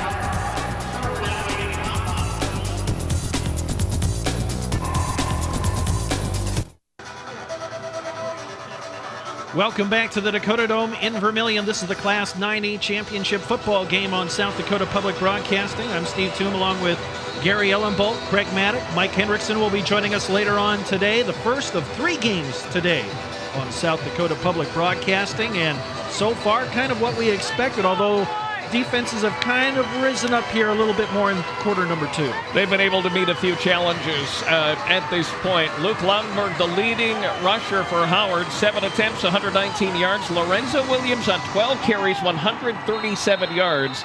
Average of 11 for a carry, 2 touchdowns, including a 59-yarder in the first quarter. Tigers up by 6. They have the football. 1st and 10 at their own 38. 4-man front for the Warbirds, and Lautenberg quickly up the middle, and he'll get across the 40 to the 41. Wolsey-Wessington doing a pretty decent job of shutting him down. They've just bunched up enough that Lautenberg can't really be his shifty self on the field. They've got 2 or 3 guys who are ready to bring him down on a second's notice. He picked up about 3. They'll set up a 2nd and 7 for the Howard squad at just outside the 42-yard line. Lautenberg makes a lot of his yards right up the middle, so quick to break into that second level. Cooley in motion. Lautenberg, now he'll try the outside. He has a hole, slips a tackle to midfield, still on his feet. Finally brought down out of bounds in Warbird territory. 1st down, Tigers. That was Brady Struck making the tackle. He's the nose tackle position for Wolsey-Wessington. That's the Luke Lautenberg that the Tiger fans and fans around the state know and love. Shaking off Hunter Johnson, shaking off Williams, and then finally a jersey tackle by Struck. And the ball goes to about the 43-yard line in Wolsey-Wessington territory. 1st down for the Tigers. 138 yards now for Lautenberg. On just 9 carries. And that's so typical for him. Gilbertson has a little seam, and he'll dive across the 40. Ogunjemalusi with the tackle at the 39. They don't give Gilbertson an opportunity to run a whole lot. I mean, you've got Lautenberg in the backfield, but that time Gilbertson doing a nice job, able to dance around most of the defenders, but then Ogunjemalusi making the tackle. Gain of about 5 for Gilbertson and the Tigers, who lead it by 6 with 4:33. Second quarter going quite a bit faster than the first one. 2nd down, we'll call it 5. Lautenberg quickly tripped up, got about a yard. Lorenzo Williams on the stop as he saw the flying feet of Luke Lautenberg go by. Able to grab one of the shoelaces and bring him down after a gain of about a yard. Let's call it 3rd down, 4 to go. Tigers need to get to the 33 of Wolsey-Wessington for a 1st down. 4 minutes and counting until halftime. Big defensive stand here for the Warbirds. They're down by 6. They don't want to fall down by 2 scores this late in quarter number 2, because remember, Howard gets the football to start period number 3. They'll go to Lautenberg. Can he get to the sideline? He got enough. I think he got the 1st down across the 35 near the 32. They'll move the chains. Ogunjemalusi trying everything he could to make sure Lautenberg didn't get the corner. Got there just a hair too late, as you can see. Lautenberg coming left side. There is the stop. What a great stretch by Lautenberg as he gets enough for the 1st down. 1st and 10. Tigers at the Warbird 32-yard line.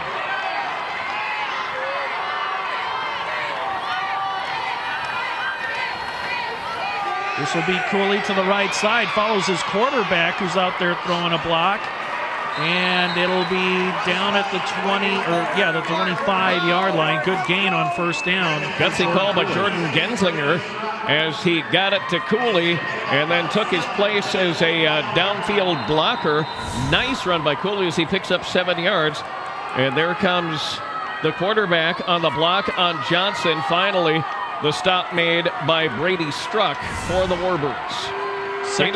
Yep, 2nd down and 3 for the Tigers.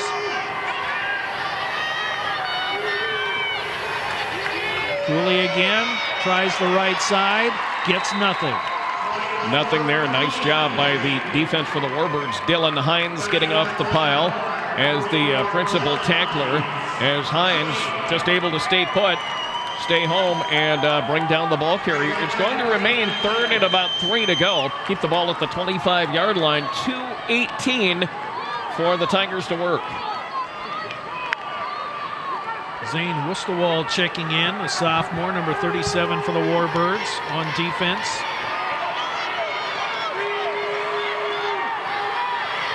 Four down linemen for the Warbirds. Loudenberg quickly into the line. He'll stretch forward. I think he's got enough for the first down. He's right at the sticks. He's a guy who just refuses to go down. And, of course, the first rule of the running back, if they're going to tackle you, fall forward as best you can. And Loudenberg just able to squirt away from the tacklers. Takes advantage of the big scrum, kind of hides himself. Struck makes the tackle, but the Warbirds may not have prevented the first down. Close enough for a measurement. Out comes the chain gang with 1:42 left in quarter number 2. I think he got it. I think about the length of the football. He did. So a first down for the Tigers as they continue to chew up clock. They do have 2 timeouts left, as do the Warbirds. But for Howard, the optimal outcome would be to score points and leave very little time on the clock for Wolsey-Wessington. Warbird defense digs in on 1st and 10. Play action. Here comes a sack. The ball is on the turf. Who's got it? Looks like Howard. And Dylan Hines trying everything he could to lay waste to the quarterback, Genslinger. He rolled right side. Dylan Hines, for all intents and purposes, untouched. He goes rolling through, got a piece of the arm of Genslinger, and right there for the recovery. I think that was Loudenberg who got it for Howard. I think you're right. Timeout Black. Howard calls a timeout with 1:04 left after the sack by Hines. That's his 17th on the season. And that kind of hit would rattle just about anybody. And what a great job by Hines. He saw the football was exposed. And Hines able to say, you know, if I get a piece of the arm of the quarterback, I can make him let go. And that's exactly what happened. Loudenberg saving the drive for the Tigers, but they've got a lot of work to do. Need to get to the 12 of the Warbirds for the first down. They hand the ball on the 31. Dylan Hines, 5'11", 235, and a sophomore. Came into the game with 76 tackles, 16 sacks. The front wall for the Warbirds, 2 sophomores with Brant and Hines, and then Brady Struck is a junior. 20-14 our score. 1:04 to go in the half. This has been just a fun game. Possession time still fairly close, but favoring Howard, 9:35 to 8:13 at this point in the half. 2 Warbird sacks for 19 yards in losses. No sacks for Howard yet today. 9-yard loss on the play, back to the 31-yard line. 2nd down, 19 for the Tigers. Blitz coming. Loudenberg wants to throw, looking to throw back to the quarterback, but Loudenberg misses his target. The quarterback, Genslinger, he was guarded by Ogun Jamalusi. Trying to get around Ogun Jamalusi, and the throw not terribly close, almost to the point where you think there might have been a little miscommunication between the quarterback at the time, Loudenberg, and the quarterback for real, Genslinger. So it'll be 3rd down, still 19 to go on the incompletion. Stop the clock if there's one thing going for Howard with 59 seconds left. Tigers just 1 timeout left. 3rd and 19. Blitz coming, Loudenberg up the middle, and he will dive ahead. Just shy of the 25-yard line is where he's brought down. Let's see if the Warbirds will spend a timeout, if they're just going to let the clock run. 45 seconds and counting in the half. The Tigers will take their time here. They need to get about 14 yards to get to the first down. In fact, the scoreboard calling it 13. We'll go ahead and do that. You're almost to the point. You might as well launch it here. Coach Rummel still has his quarterback on the sideline. I think he's going to let the play clock wind all the way down. And now the Tigers have called timeout indeed. Well, a field goal, obviously not an option. That would be in the neighborhood of about a 43-yarder. And you just don't see those in 9-man football for the most part. So you figure, I mean, there's 20 seconds left. you have got, well, no timeouts left. You might as well just see what you can do and get it to at least close to the end zone and try to get one more play. Remember, the clock will stop if the offensive team gets a first down. The clock will stop momentarily to move the chains. So if you're Howard, you don't have to get it in the end zone. Now remember, the play action has been pretty effective for the Tigers in this first half, especially with Gunnar Gilbertson getting downfield open. He has 2 touchdown catches here in the first half. Gilbertson has been a very impressive player. Really, anything he is asked to do, he has done very well, including a 59-yard punt in the game. He has 2 punts for an average of 52.5 yards, in fact. So we'll see what the call is on 4th down and 13, but the Tigers are going, and they may as well. 4th, 13 for Howard. Again, that tight formation with 2 tight ends. Play action. Here comes the pressure. Genslinger throws towards the end zone into coverage, and it's going to be tapped away incomplete. We need to see what the flag's about. Looks to be in the area of the hold, right behind the line of scrimmage. We may have a holding call on the Tigers. And I'm sure the Warbirds will decline it. Holding offense. The Warbirds will decline with 13 seconds left. And a very nice defensive stand for the Warbirds. Holding. There's the call. Offense, number 45. That penalty is declined. Result, first down, White. Wolsey-Wessington will get the football at the 25-yard line. 13 seconds to maneuver. They could conceivably tie the game or take the lead if they score and get the successful 2-point conversion, but a long piece of field to go before we can think about that. Weber in motion. And a penalty flag. I think there was some movement on the line. Which isn't helping matters for the Warbirds at all. That'd put it back at the 20 and make it an 80-yard play. We'll get the official signal and the call right here at the Dome. Dead ball. False start. Offense, number 56. Still first down. As the penalty will go against Brady Struck, who is the tight end for Wolsey-Wessington. They won't go to the tight end a lot. He has 1 catch on the season for 18 yards. Weber in motion. Everybody on the right side. Williams looking to throw. Here comes the pressure. He'll back up. Will he run or will he throw? Looks like he has decided to run. No, he's looking downfield. Got a man open at the 40, but needs to see him. And he will not. And that's how the first half will end, as Williams was trying to find somebody open downfield. Just had a lot of time to throw. Looks like he decided to run, then he decided he was going to pass it again, and then put the football down, just decided to run. And Hunter Johnson was open at the 40-yard line.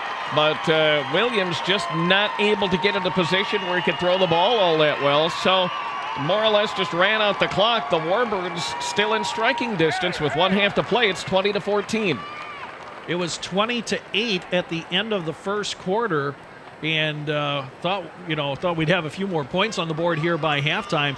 But both defenses have risen to the occasion here in quarter number 2, and the Howard Tigers still hold the edge at 20-14. This is the Class 9A championship football game here on South Dakota Public Broadcasting. My name's Steve Toom, joined by Gary Ellenbolt. We're hoping to catch a few words with Coach Rummel before he heads into the locker room. And he is having the post-first half visit with some of the assistant coaches. Then he'll come across the field. And while we have a moment, let's talk about the other games we're going to have by today. all means. We've got the 9AA championship coming up after this contest. That's Gregory against Woonsocket, Wessington Springs, Sanborn Central. That'll start about an hour or so after the conclusion of this particular contest. Then we return at 7 o'clock Central Time, 6 Mountain Time tonight for the 11A championship. And in Class 11A, the season will end as it began. Madison against Dell Rapids. It was a 3-point contest in favor of Madison the first time around. Both teams with just 1 loss on the year. That's coming your way at 7 o'clock Central, 6 o'clock Mountain tonight. Let's send it down to the field and Craig Maddock. Coach, five touchdowns by both teams in that first half. None of those drives went more than 5 plays. Sounds like the defenses on both teams have kind of gotten a little tougher now. They have. I'm not very happy with our offense right now. We're playing stagnant. I got to make some changes here at halftime, but I'm really happy with our defense. Only giving them up, not too much right now. But I guess the biggest thing for the adjustments at halftime, and these guys got to get after it a little bit. I know it's a long game and it gets a little tiring, but they're going to have to pick it up in the second half if they want to win this game. All right, Coach, thanks. Good luck. Thank you. There goes Pat Rummel, head coach of the Howard Tigers. We're at halftime, the 9A championship here from Vermilion on South Dakota Public Broadcasting.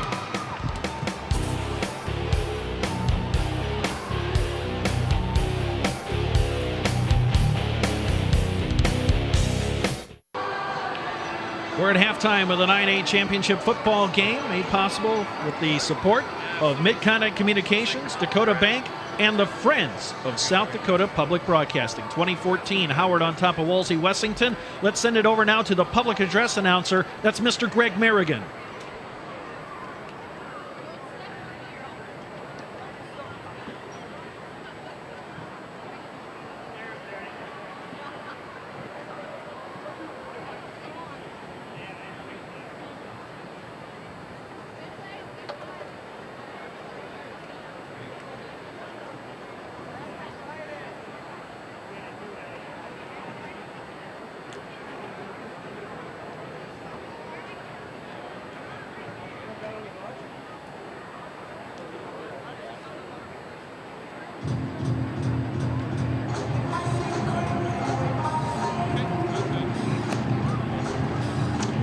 All right, we're awaiting the 25 Years Official Award. We'll do that here in just a few moments. 20-14, Howard on top of Wolsey-Wessington here at the intermission. Checking out some of the halftime stats as they were just brought up to us here. Lorenzo Williams with 137 yards individually rushing for the Warbirds. Luke Loudenberg with 154, both runners with 13 carries, both of them averaging double digits per carry. Williams with 2 rushing touchdowns, 1 rushing touchdown for Luke Loudenberg. First downs, 9 for Howard, 4 for the Warbirds. I think we're ready now for that officials award. Let's send it now to Mr. Greg Merrigan. Ladies and gentlemen, may I have your attention, please? This afternoon, the South Dakota Sports Officials Advisory Council is proud to present its 25-year officiating award. This award is presented to recognize officials in all sports for their contribution over a period of 25 years. Presenting the award is John Krogstad, Assistant Director of the South Dakota Activities Association. This afternoon's 25-year officiating award recipient is Jim Rudebush of Huron. Jim began officiating football in 1979. This marks his 36th and final football season. Jim has officiated playoff football every year since the inception in 1981. Jim has also recruited and mentored several young officials, including his son Matt. A complete bio on Jim can be found in today's game program. Ladies and gentlemen, Jim Rudebush.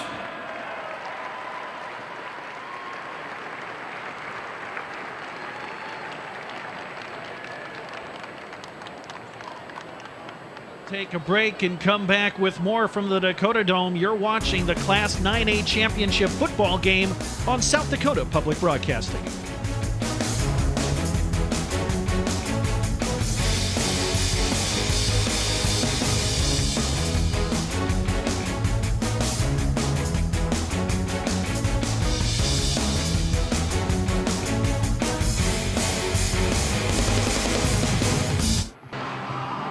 Welcome back to the Dakota Dome in Vermilion. We're at halftime of this 9A championship football game. 20-14, Howard leads Wolsey-Wessington, and this game got off to a heck of a start, a very fast start with the Wolsey-Wessington team getting the opening kickoff, but unfortunately they couldn't hang on to the football. Howard ended up with their first possession. And here's Luke Loudenberg. On the very second play, you see that all of the things that people have said about Luke Loudenberg are absolutely true, as he was able to roll for the touchdown. Here's the second touchdown for the Tigers. Beautiful catch by Gilbertson. Gunnar Gilbertson with the first of his 2 touchdowns. Little concern on the Warbird sideline, but not for long. Look at this scamper by Williams. Lorenzo Williams gets into the open, and no one's going to catch him. That got the Warbirds into the scoring column. And they weren't done yet, but here they roll to the right side. Williams with the pass, looking for somebody down there. And the 2-point conversion good for the Warbirds. There's another touchdown as Gilbertson goes into the end zone. Hunter Johnson falling down a little bit, and Gilbertson able to come up with the score. Here comes a quarterback sack by Cole McGee, as the defenses for both teams played much better in that second quarter of play. It was 20-8 after the first quarter, and then the Warbirds scored right away, but then nobody scored as we check out the first half stats. And again, the Tigers lead it 20-14, 174 rushing yards, 27 through the air for Howard. That's 27 more than the Warbirds have. 201 total yards of offense, 1534 of the time of possession. A lot of that thanks to a really long drive at the end of the half. Warbirds 139 to the ground, nothing in the air, and 137 of those from Lorenzo Williams in the half. 1 fumble, which they lost. That was on the kickoff. 4 penalties for 20 yards, and 8:26 the time of possession. A lot of delay of game penalties. In fact, 3 in the first half for both teams. Yeah, we had a lot of penalties on the point after tries, I think. Then we actually had running plays from scrimmage. Lorenzo Williams, 6 tackles to lead the way for the Warbirds. Jordan Cooley, 5 tackles leading the way for the Tigers. We'll take a timeout, come back with more. This is the Class 9A Championship football game on South Dakota Public Broadcasting.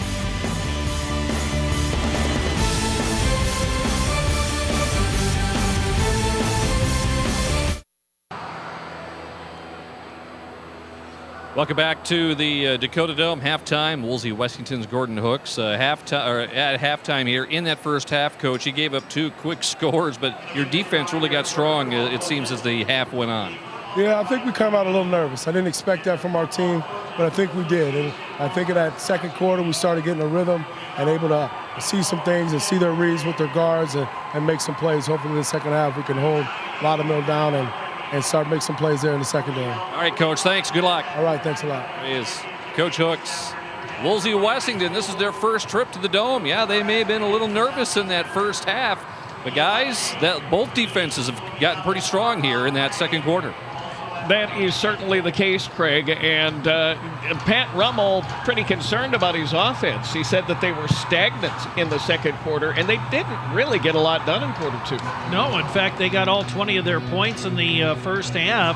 Warbirds had 8 points and scored right away, and boy, for 90% of the second quarter, we didn't have any scoring at all, so both of the defenses playing a little bit better, as we have a 20-14 score here at the intermission. While we have a moment, remember the officiating, some of the members of the officiating crew happy to be working with this game today, but they're thinking of their friend Reggie Olson, who died of cancer last spring, and some heavy hearts down there on the sidelines for the officials, wishing that their friend could be working this game with them. Reggie Olson passing away. Good friend of Gary Duffy, the umpire here. So it is an honor for these officials to get a chance to work the championship game. And so far, well, when we've had point after tries, we've been seeing them. But for the most part, outside of that, we haven't had that many penalties overall. Really haven't. And a lot of those, I mean, you'd have to figure delay of game. You're in surroundings you only see once a year. Well, if you're Wolsey-Wessington, you've never seen them. I mean, there's a big crowd. It's loud. It's hot for the players down here. I mean, they're used to playing in 20 and 30-degree weather. And now it's the perfect acre of June, as the Dakota Dome used to be built back when it was built in the late 1970s. There you see the guy who has really flown the plane for the Warbirds. Lorenzo Williams, 139 yards of total offense for the Warbirds. He has all but 2 of them. Yeah, he's just an amazing athlete, signed to play football at South Dakota State. And, you know, that Coach Stiglmeyer, again, you know, he's signed another blue chipper from in-state. And I tell you what, Lorenzo Williams is one of these guys we've heard about for a few years, but Wolsey-Wessington hadn't made it to the Dome. And sometimes, unless, you know, for the casual football fan, unless you see him at the Dome, you really don't know about him. You may read about him in the newspaper, hear him about on the radio, but to actually see some of these young men and women, for that matter, in their respective sports compete, it's like, who is this guy? Well, you're getting to see that he is just a standout athlete. Again, coming into this game with 2,500 yards rushing this year. Just unbelievable, and 650 passing yards coming into this game. So the Wolsey-Wessington offense does have an awful lot of dimensions to it. They haven't really needed to pass a lot.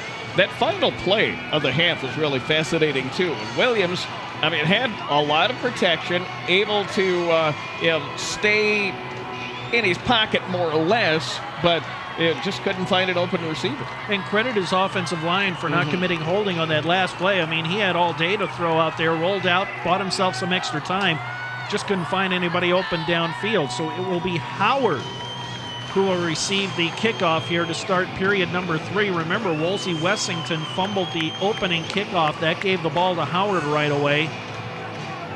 And the Tigers looking to take advantage here to start quarter number 3. Great to have you along today on South Dakota Public Broadcasting. We are in the afternoon hours here on the east side of the state. Still pleasant good morning to everybody out West River as you get a look at Coach Rummel and his staff on the Howard sideline here at the Dakota Dome. First of 3 games today here on South Dakota Public Broadcasting. Thank you to wherever you may be watching around the world on SDPB.org as Hines has it teed up. Loudenberg back deep for the Tigers. And I say deep in a relative term. Loudenberg's only standing at about his 25-yard line. And anticipating a short kick, and that's kind of what Dylan Hines has been known for. And there's another one.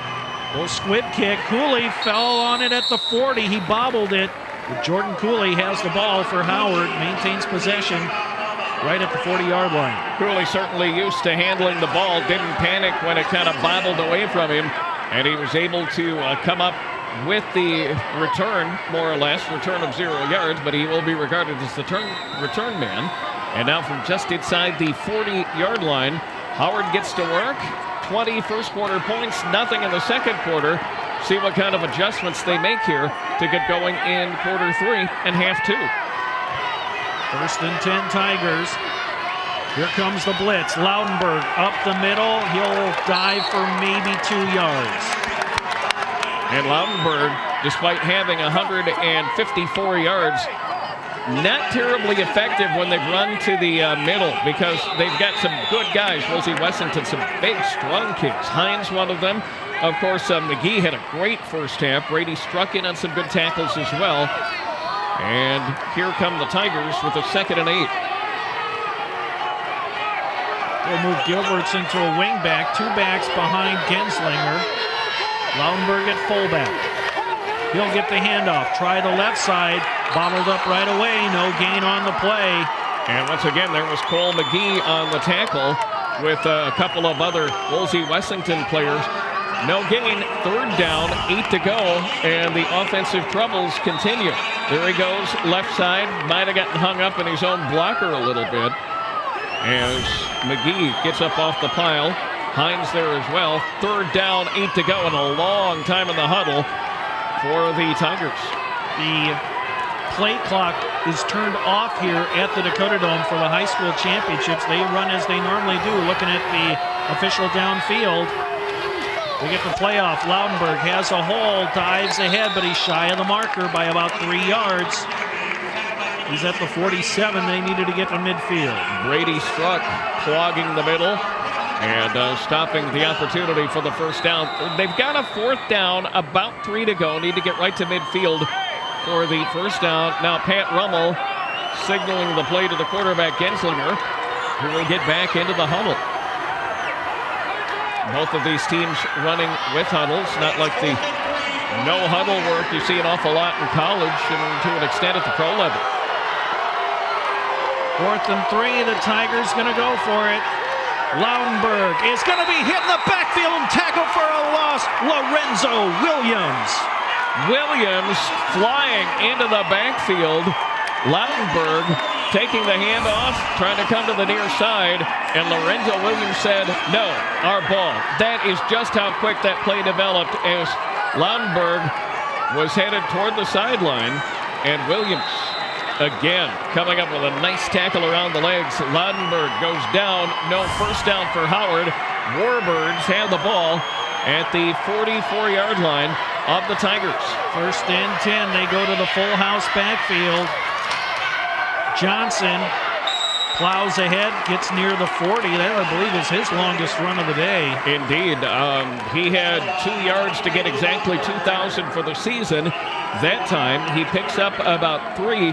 And I'm wondering if maybe they're going to try to go to Johnson a little bit more. I mean, Williams has had a great day running, but you don't want to get the defense to key on him too much. You want him to realize that there are some other weapons like Johnson and a few others. This time, it is Williams getting the handoff. He breaks tackles, and he's near the first down marker as Jarrett Weber played the quarterback position on that play. That's the second time they've run that play. They have Weber go into the quarterback position and put Williams into the backfield. And there's the handoff. There was an opportunity to make the tackle, but Henkel couldn't hang on. And a very close play, not even the length of the football for the first down. I don't think it's close enough for a measurement, but they're going to go out and measure anyway and just see if the Warbirds have the first down. I think they're a little bit short. They are short by about the length of the football, maybe less than that. It's on the far side of the field from our broadcast location. And so they will bring it out to the hash marks to make sure they have it exactly right. It'll be 3rd and inches coming up for Wolsey-Wessington. Clock stops 9:04, 3rd quarter. 2014, Tigers on top. Really good crowd here for the 9A game. 9AA final coming up a little bit later on today. That'll be Gregory against Woonsocket, Wessington Springs, Sanborn Central, which at 40 letters is the longest team name, longest school name to ever make it to the state championship. If you're playing Trivial Pursuit tonight, that question comes up. There you go. 3rd and inches for the Warbirds. Steve? And they will have Weber under center with 3 backs behind him. Hamilton in motion a couple of steps. Here comes Johnson. First down. He's submarined by Laudenberg, but he's at the 32-yard line. That's a first down for the Warbirds. Did what he needed to do and didn't have to do, obviously, a lot more. Picked up a couple of yards in a bonus situation for the Warbirds. Just took the handoff, lowered the shoulder, said, I'll get you the first down. And there he is, Laudenberg with the nice tackle around the legs. But nonetheless, first down, Wolsey-Wessington. They are trying to tie or take the lead, down 6 here with 8:35 in the 3rd quarter. Weber will hand off to Williams, and he doesn't get a whole lot.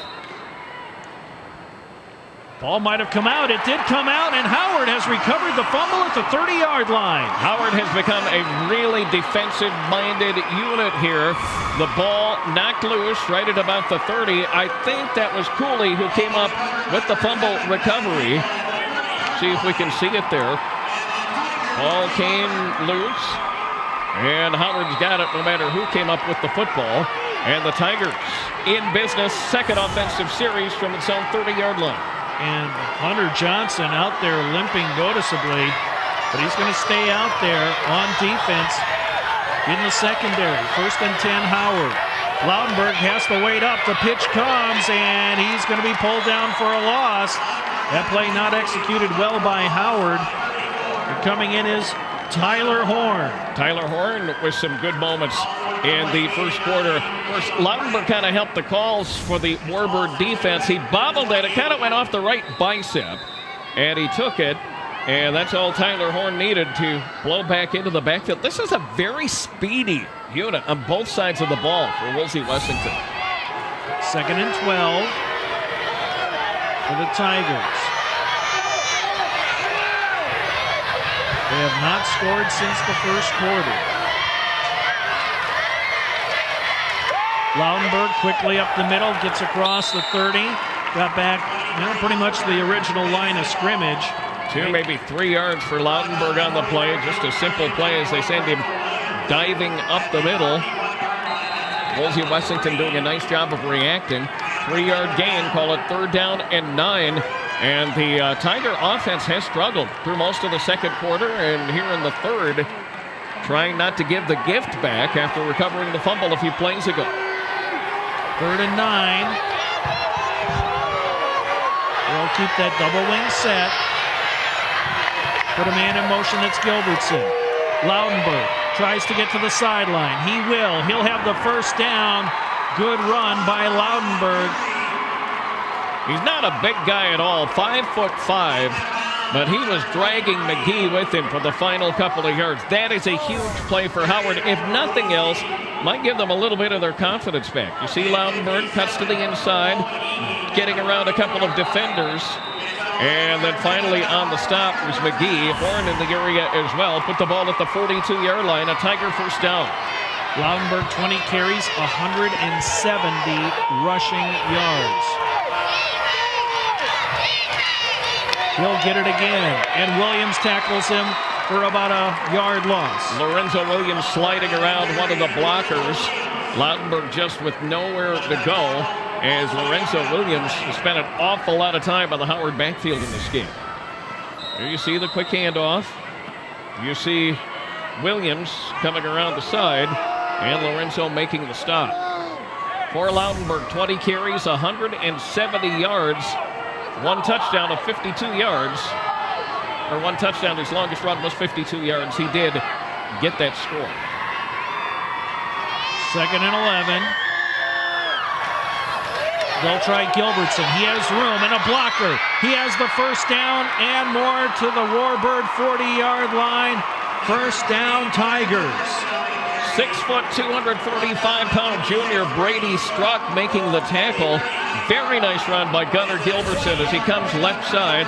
There he takes the handoff, has Haas on the block. Very nice block. And then finally, the big guy Struck bringing down number 14 for the Tigers. But the Tigers moving the ball, probably the best they have in some time here. Have it 1st and 10 at the Wolsey-Wessington 39. Handoff, Gilbertson again tries the left side, has a block, has a good chunk of yardage, brought down shy of the first down marker by Hines. But the Tigers may have found a little something there, that running play to the left side with Gunnar Gilbertson. And they've been doing that on the short side of the field as well. There's Gilbertson, another nice block by Haas. And coming up with the stop, Dylan Hines again for Wolsey-Wessington. 2nd down and a short yard to go now for Howard with 5:03 in quarter 3. They lead it by 6 at 20-14. 2nd and 1. This time it's Cooley to the right side, and he's pulled down by McGee, but that's a first down for Howard. Cooley has been used somewhat sparingly, particularly in the second half. But they go to the guy who's able to come right side, get enough yards for the first down. Nice block on McGee, but McGee was able to shake that block and come up with the tackle. But Howard does get the first down. Ball at the Warbird 27-yard line. Third quarter moving along at a pretty good clip. Ginslinger under center, Loudenberg first man through, and he doesn't get a whole lot. Struck on the tackle. Struck and some other Wolsey-Wessington Warbirds coming up in that stop. Struck, one of the stalwarts of the defensive line all season long. 57 tackles and 7 sacks on the year. That time, Loudenberg just had no hole to speak of it as they closed it up so very quickly. Struck was there. McGee there again. Struck the first guy with the tackle. 2nd down. We'll call it 9 after the 1-yard gain.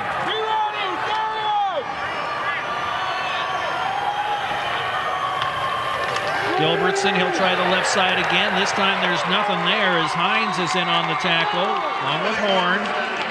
Hines and Horn also in the area for Wolsey-Wessington was Ogunjebalusi.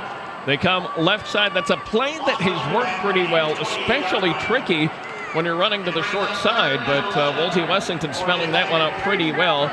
Again, flying through quarter number 3. The Tigers have a 3rd down and 11 to face.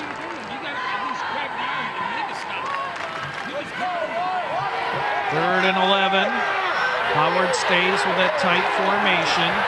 One wing back out to the left side. And they'll send Loudenberg on the sweep.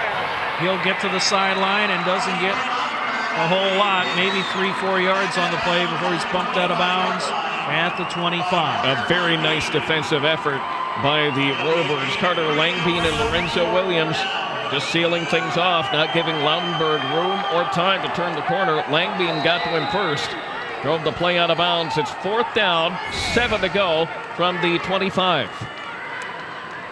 Warbirds bring in a couple of new guys on the line. Defensively. 4th, we'll call it 8. From the left hash mark. Play action. The throw, and it is going to be incomplete near the 15-yard line. Gilbertson, the intended receiver, but the pass was off target. And a guy who's been so good on the receiving end of things, just not able to corral that. The Wolsey-Wessington defense holds, and the Warbirds take the football. Timeout on the field, 3:03 left, quarter number 3, 20-14, Howard on top of Wolsey-Wessington. This is the Class 9A championship football game on South Dakota Public Broadcasting.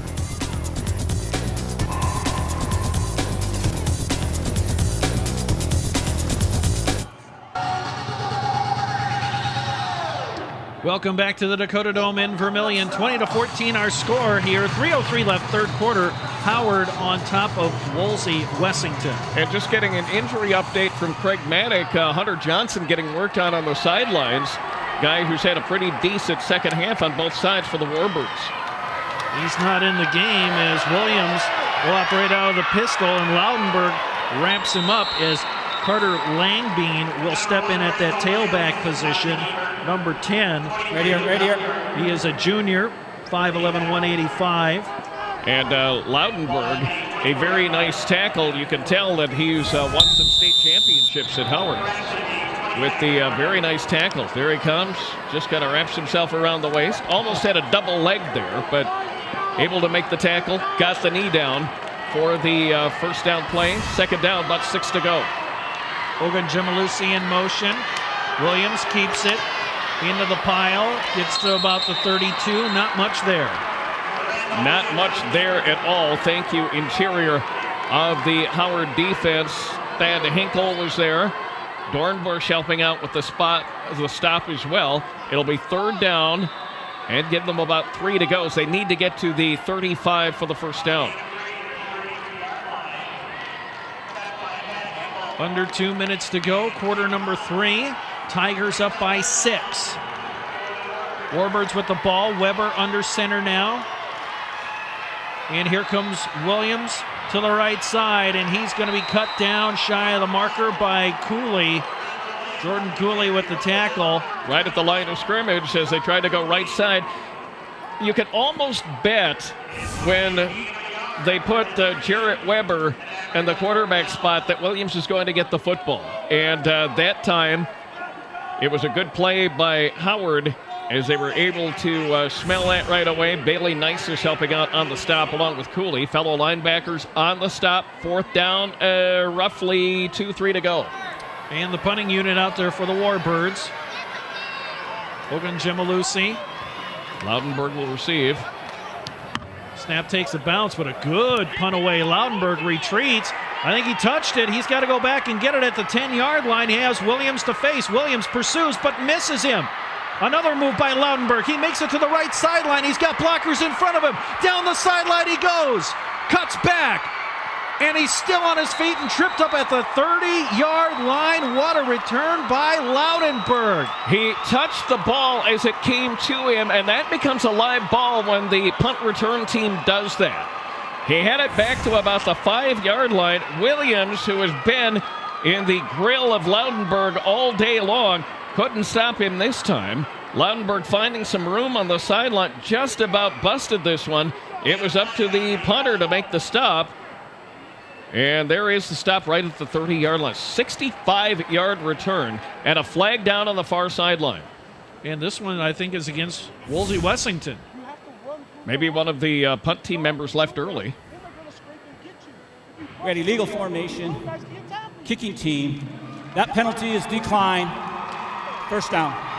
And of course, Pat Rummel and the Tigers are going to decline the penalty rather than make him kick it over. You'll take the Loudenberg return yardage with the ball at the 30-yard line and an extremely short field now for Howard to work.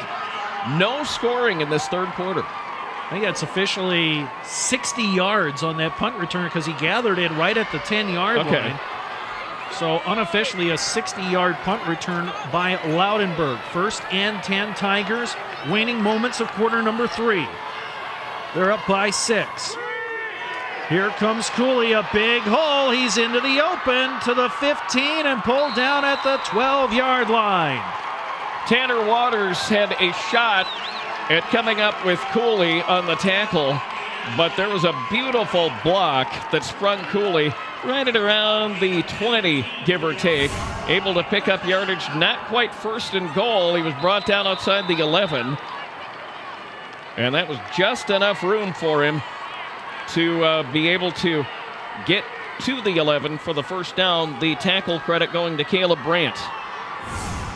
1st and 10, they'll put the ball down at the 11-yard line. Don't let the time fool you. There's another quarter to play here, so they don't have to get in the end zone. Misdirection play. Cooley tries the right side again. He'll get to about the 10-yard line. Langbein helping out on the tackle. Hunter Johnson is back into the game, and it looks like he's got a lot of tape on that left knee now. We'll check the replay as quarter number 3 comes to an end. 20-14, Howard on top of Wolsey-Wessington. This is the Class 9A championship football game on South Dakota Public Broadcasting. Quarter number 4 ready to get underway. Still 20-14 our score. Howard over Wolsey-Wessington. This was our score at halftime. We expected a shootout, but after a fast start, we've had a defensive struggle. And here's how things look after 3 quarters for the Warbirds. They've had 5 first downs, 23 rushing attempts for 161 yards. Have not been successful in the air. They are 0 for 4 on the day. 4 kickoffs returns for 43 yards. And look at possession time. It has been all Howard, 23-43 to 12-17. More stats after the first play of the fourth quarter. 2nd down and 8. Here comes the blitz. Loudenberg bounces to the outside, has some room, tries to get to the corner. Touchdown, Howard Tigers. The last guy to have a shot at the tackle was Ogun Jamalusi, and by the time Loudenberg bounced through a closed hole and came left side, Ogun Jamaluski not able to come up with the stop. It'll be another touchdown for the Tigers and Loudenberg. There he comes left side. Off the bounce. Ogun Jamaluski needed about 5 more yards in order to try to make the tackle, but Loudenberg racing him into the end zone. Loudenberg winning. It's 26-14, and they'll try to make it a 14-point lead with the 2-point conversion. Cooley in motion, play action. Here comes the blitz, the throw. It is intercepted by Weber, and that ends the play. Can't run it back for any points. So the 2-point conversion, no good. It is 26-14.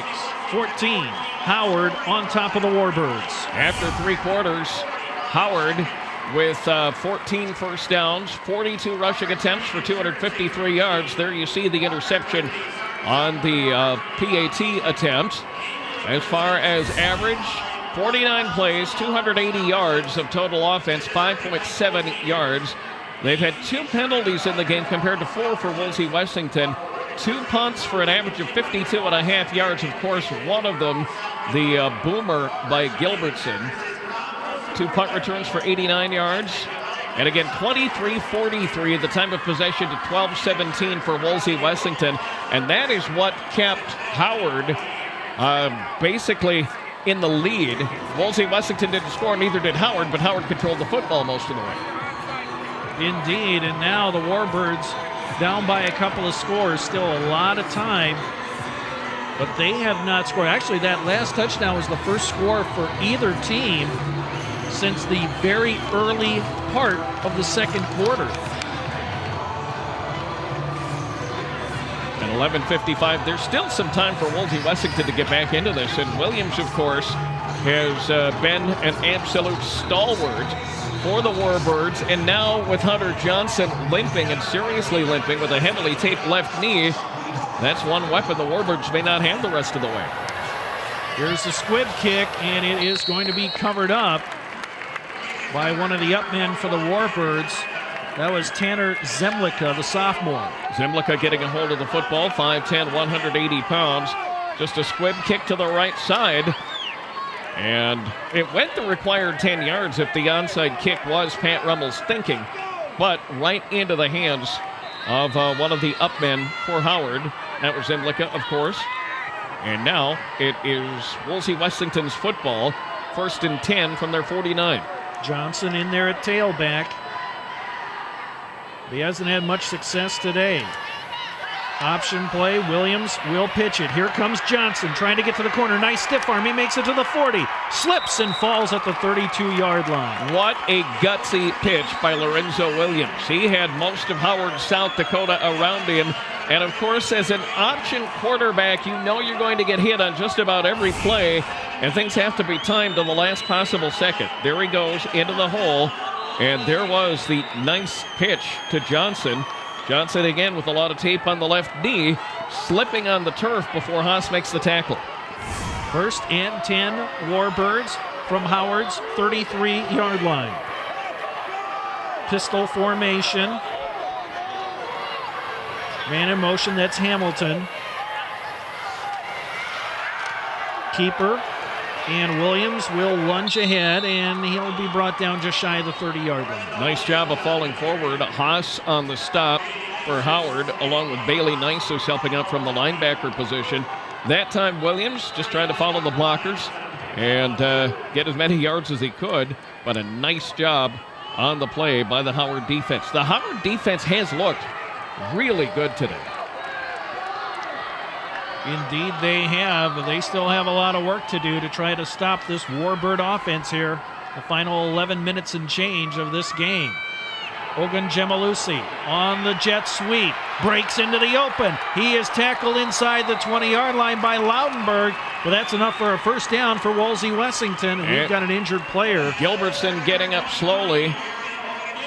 And looks like he's getting back into the defensive huddle. I don't know if that could be a heat-related thing or he just took a nasty shot when he got blocked. Haas had an opportunity to stop the play as well, but the play going around him, and the ball now to the 19-yard line with a 12-point deficit for the Warbirds to make up, but plenty of time to do it. Yep, 10:50 and counting left, and we are going to have a stoppage in play. An official's timeout. I don't know if they want to take another look at Gilbertson or what the situation is. Gilbertson had no desire to leave the field, and he's still out there. Yep, he's out at a cornerback position on the right side of the defense. Williams keeps it into the open. He's inside the 5. Touchdown, Warbirds! Most of the Howard defense had an opportunity to stop Lorenzo Williams. Williams able to leap his way past just about everyone there. He had to hurdle 3 players, and now we have an injury. Nisus on the field, slow to getting up, but he did get up. There's the first one. Here comes the second.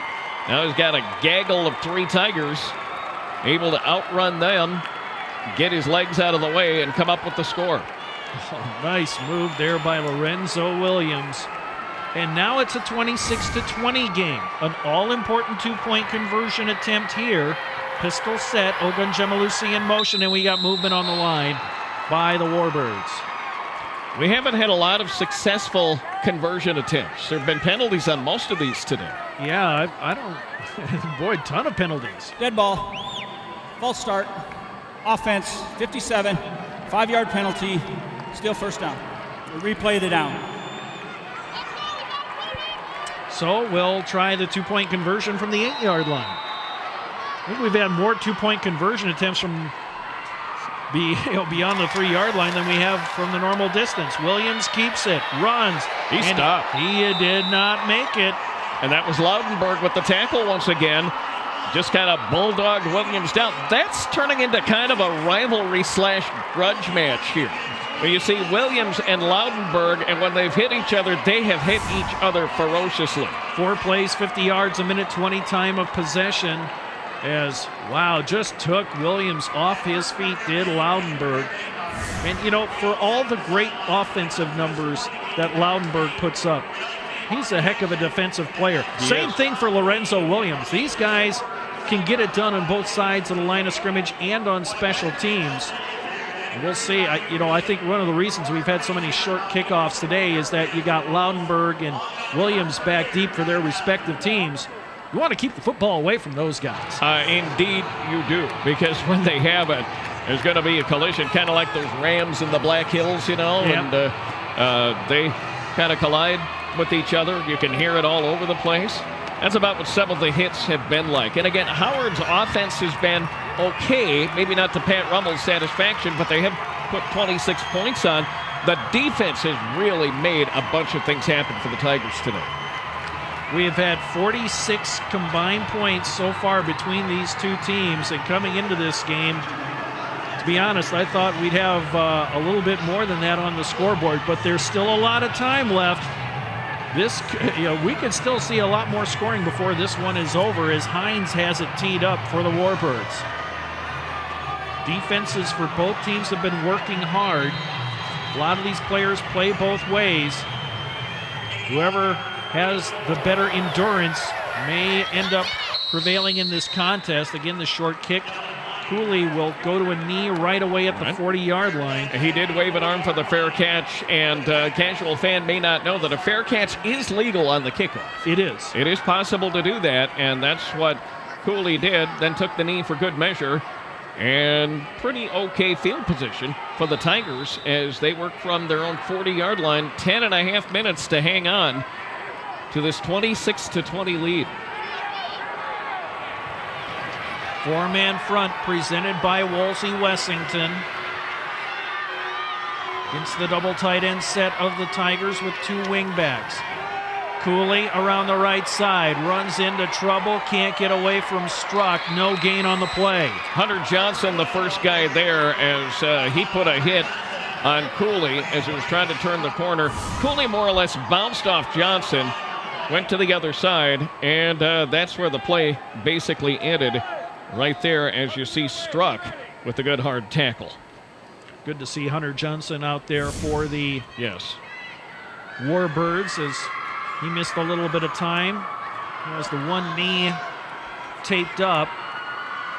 Officials conversing. There's a penalty flag thrown on the far side of the field. Reverend Gebhardt, our referee, and this one's going against the Warbirds from their reaction.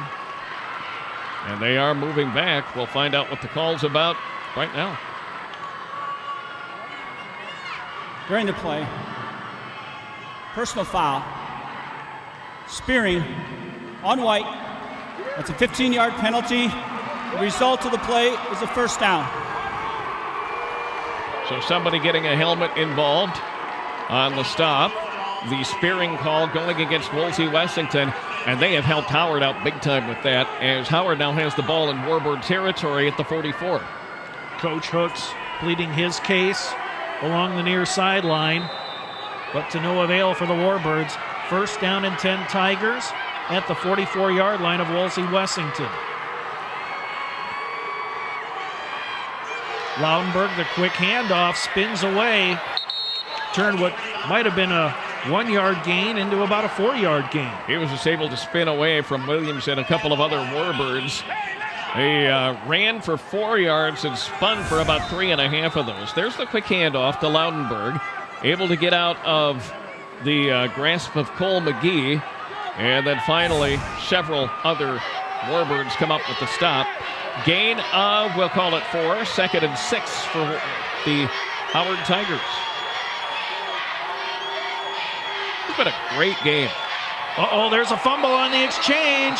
Who's got it? Wolsey-Wessington. Yes, they do. Lorenzo Williams coming up with the football as they brought the carrier into the line.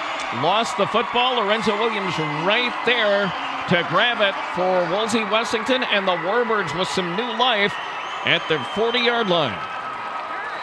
And in case you're wondering, The individual record in a 9A football game, 281 rushing yards for Pierce Smith of Hanson back in 2010. He did that on 33 carries. That is the 9A championship game record. 1st and 10, Weber at quarterback with 3 backs behind him. Williams, and he'll be brought down after about a gain of 2.5. Kind of a slow play to develop as Williams was trying to get around a fairly good-sized scrum of Howard and Wolsey-Wessington players, just picking up about 3. 2nd down and 7 to go. Wolsey-Wessington's ball at its own 43 with 9 and 23 to go. Carter Langbein heading to the bench for the Warbirds. 2nd down, we'll call it 7. 9, 10 and counting in regulation. Pistol set, Johnson the deep back. Throw on the run, caught at the 40-yard line. That was a very nice catch for the Warbirds and Ogun Javalusi, as he had Loudenberg there, just able to stretch his body over the top of Loudenberg and come up with the reception. There from the pistol formation, rolling right side, and look at this grab, skying into the air to get the leaping catch at the 40. First completed pass of the day for the Warbirds. Gives them a 1st down in Howard territory at the 39. This time they'll go to the left side. Williams will keep it. Almost slipped a tackle, but he's brought down after a gain of about 3.5, almost 4 yards. Able to put a nice move on Haas, and then he was able to chug up the field for a few yards, picked up about 4. Williams taking it himself, gets a nice move around Haas, and then finally the stop is going to Tanner Hinkle. 2nd and 6. 8, 10 and counting here in period number 4. Warbirds down by 6, but they're moving the football. Hamilton goes in motion. It'll be Williams on the keeper. He's bottled up and brought down, gained about 2. Williams doing most of the legwork for the Warbirds now. And of course, they don't have a 100% healthy Hunter Johnson to carry the football. Johnson able to get a few yards on a few carries, but Williams again has done the bulk of the load. There he is, finally wrapped up and brought down by Cooley. 3rd down and 6. This is Johnson into the line, spins, knee never hit the ground. He's shy of the marker by about 2 yards. And just think of the pain that was causing him trying to twist around on top of the Howard defenders. He hurt his knee, did Johnson, in the 3rd quarter. He has the Warbirds within a yard of the 1st down, just outside the 30-yard line. Nice lead block there by Hamilton. Just kept going. Finally, he's down there. And a timeout has been called by Wolsey-Wessington on this big 4th down and 2 play with 6:57 left. Right. This is a huge, huge play. First timeout spent by the Warbirds in the 2nd half. Don't forget, you can follow SDPB Sports on your mobile device all season long. We're providing frequent updates to all South Dakota High School Championship events on Facebook and Twitter. You can search for SDPB Sports to hook up with us and join the conversation at hashtag SDFootball14. And it has been a very good fall for South Dakota Public Broadcasting, showing the Cheer and Dance Championships. Of course, volleyball is coming up next week. You'll be able to see and hear All-State Chorus, All-State Orchestra, so many great things that we're allowed to do because of public broadcasting and the good folks at Friends. Yep, and a re-airing of the grand concert from All-State Chorus and Orchestra will happen on Thanksgiving Day. So you can see that again. I believe that'll be at 1 o'clock Central Time. And of course, DVD copies of this or other events available. You can order those online. You can make orders here, I believe, at the Dome, too. Yeah, we have a booth here at the Dome. As we have a 4th and 2. Williams fakes the handoff, keeps it, to the left side, dives ahead, spins, still on his feet. First down, Warbirds inside the 25. A nice run and a pretty dive to take it down to about the 22-yard line as they get the first down. Gilbertson was just about there, but got to the hole just a split second too late. You see Williams, Gilbertson, number 14, coming that way, not quite able to get there. And then finally, Lautenberg coming up with the stop, but a first down for Wolsey-Wessington. A touchdown ties this game. And a point after conversion would give them the lead. 6:30 and counting. Empty backfield. Johnson in motion. He'll take the handoff. Up the middle, stumbled. Oh, he got into the open, but he got tripped up and knocked down at the 17-yard line. Somebody, and I think that was Tanner Hinkle, getting an arm around the ankle at the last possible second, or Hunter Johnson's probably still running. Here it is. Johnson takes the handoff. Left side. Somebody tripped him up there. And Johnson falling forward, picking up about 6 yards in the process on a bad knee. 2nd and 4. Ball at the 17-yard line. Pistol formation. High snap, but Williams will turn it inside, and he'll get nothing. Little head-to-head contact. Dane Dornbush seeing Williams there. Just kind of stopped the play almost immediately as Williams tried to go right, found a little bit of a hole. Dornbush able to stop the play. There's the collision right there, right into the shoulder pad, and Johnson, or rather Williams, going straight down. 3rd down, 5 to go for the Warbirds. Zipping through quarter 4 here with 5:15 to go. Johnson at tailback stands behind his quarterback. Big 3rd down. It'll be Williams up the middle, squeezes through traffic, but he's shy of the marker at the 14-yard line. He is going to be about a yard, maybe a little bit more than a yard short. You gotta go this late. Yep, absolutely. And you're way too close to be punting. You don't have the field goal option. You basically have one tool in the toolbox, and that's try to pick up the first down. Weber and Langbein check in as Ogun Gemalusi checks out. Warbirds with 2 timeouts. Tigers have all 3. They're not about to stop the clock. A lot of people standing for this 4th down play. It's Weber under center. Handoff. Johnson. He didn't make it. He is denied. And coming up with the stop was Thad Hinkle. 6 foot, 165-pound senior. No gain. Howard's ball. What a defensive stand by the Howard Tigers. The defense has come up so many times today and helped the Tigers hang on to the lead. 26-20 the lead, and a timeout. We'll take a break for 1 minute. This is the Class 9A Championship football game on South Dakota Public Broadcasting. TV, timeout.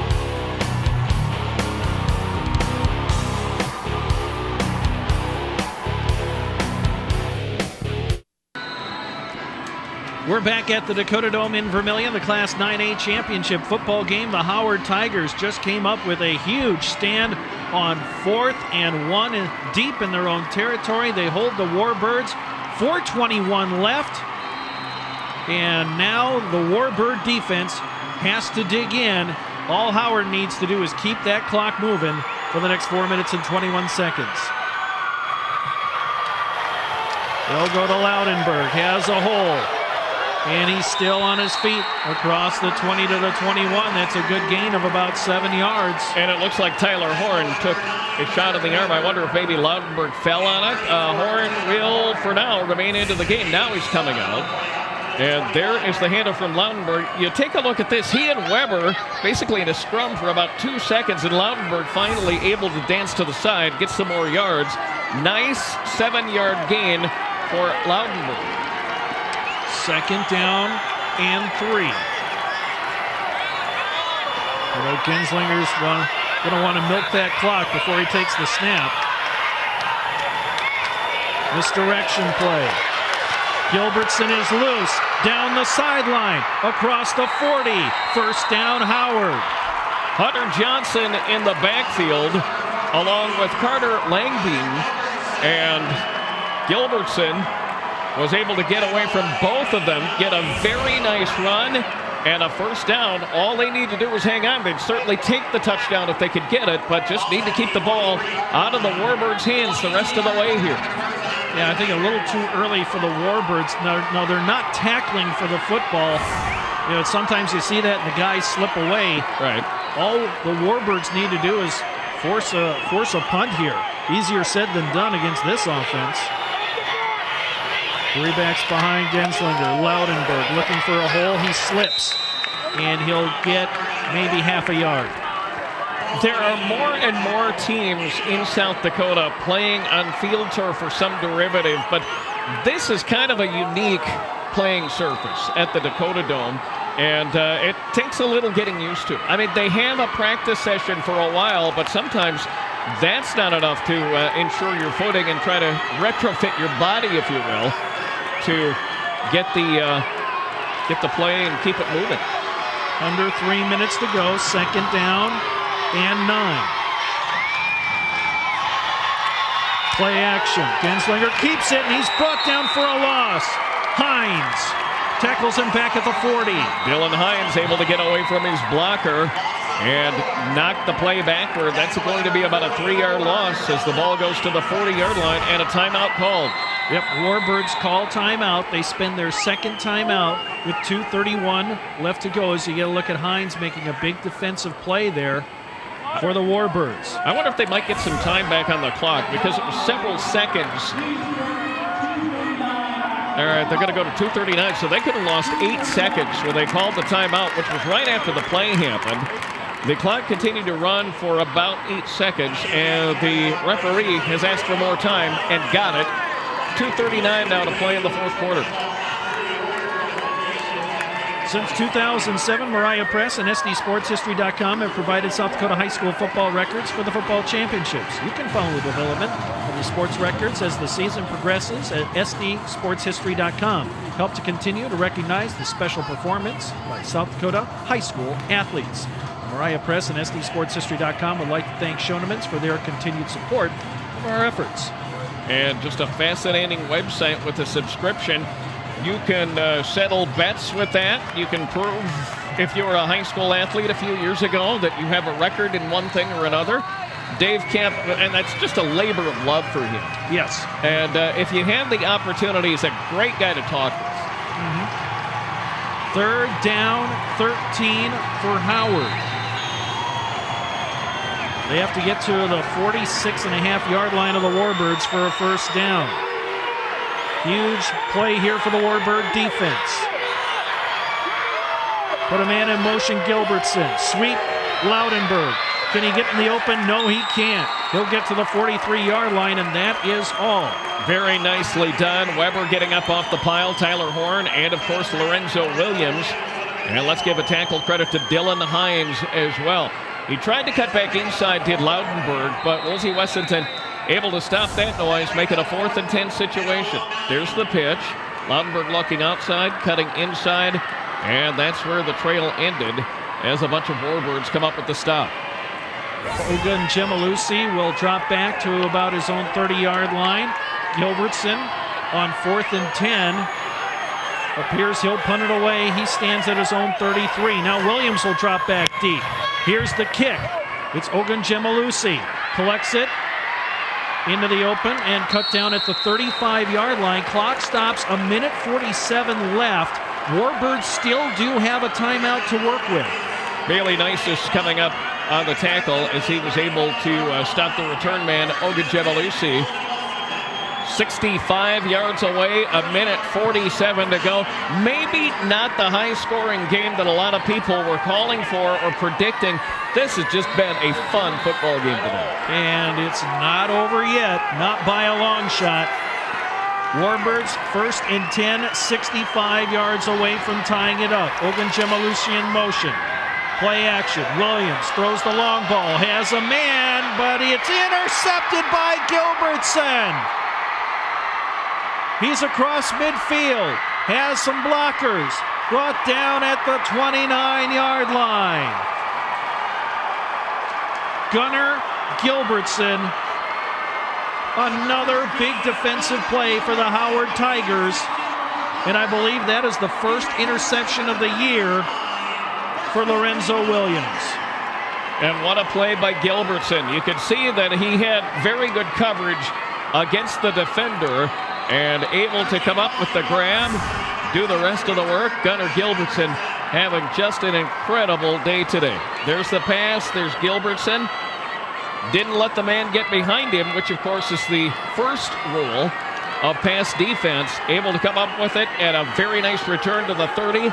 That may be the dagger for the Warbirds. Little confusion for Howard, and they're going to have to spend the time out here as they came out of the huddle.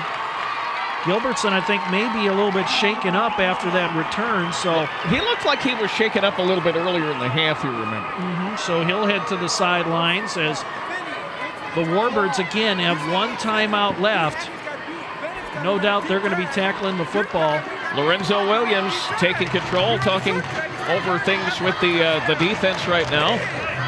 Wolsey-Wessington from the Huron area. You are not to confuse them with Wessington Springs. They don't like when you do that. They don't have a problem with the people of Wessington Springs. It's just that's not who they are. They're Wessington.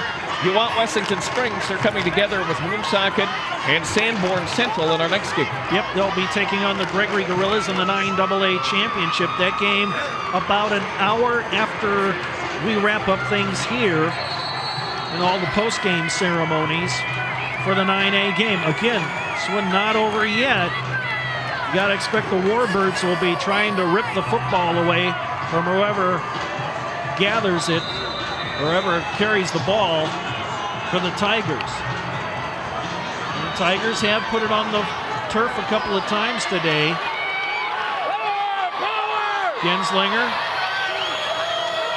will hand off Loudenberg to the right side. He gets to the sidelines. Williams can't catch him. Touchdown, Howard Tigers. The half step and the afterburners, all Loudenberg needed as Williams was trying to get a good angle for the tackle.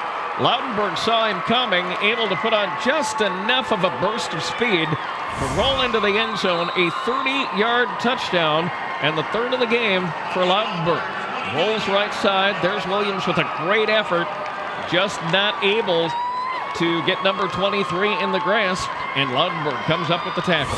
29 carries, 227 yards on the day for number 23 of the Tigers, Luke Loudenberg. Now, Tigers would go for two. Play action. Throw way too high, incomplete, intended for Tanner Henkel. They wanted a Henkel in the back of the end zone. He was covered pretty well, but it was really a tall pass, and Henkel not able to corral it. 32-20 the score, a minute 25 left.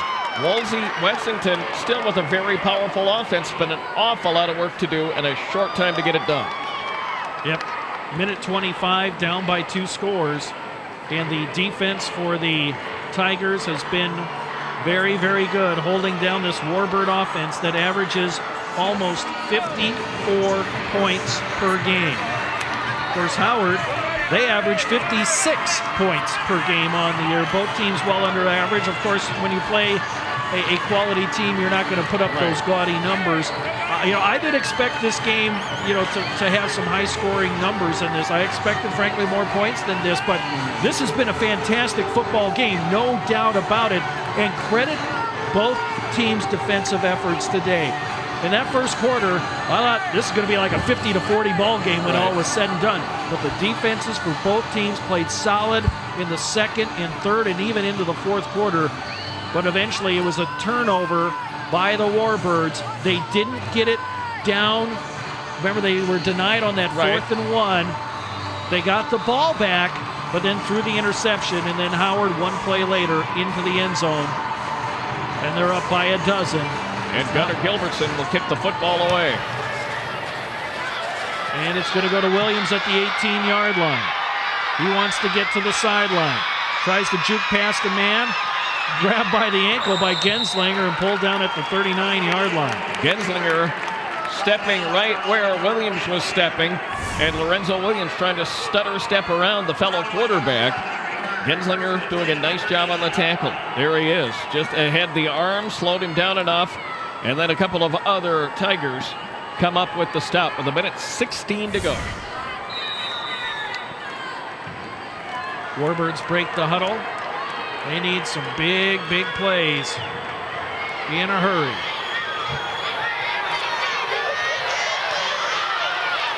Williams wants to throw. Pulls it down, pressured. Now he's going to have to run for it. Tries to get to the sidelines. Just powers his way across the 45. And needs to get to the 49 for the first down. He's not quite there yet. But coming ever so close to the sack of the year, Thad Henkel. He was in the backfield. Williams just able to shake him off. And coming up, it took him about 2 minutes and 30 yards to get the 8 that he got. And there's Henkel. Just couldn't quite get the arms wrapped around him. There's another miss. And Williams finally hung up in the scrum at about the 47. Pocket collapses. Here goes Williams into the open field. He needs to get to the sideline. He does.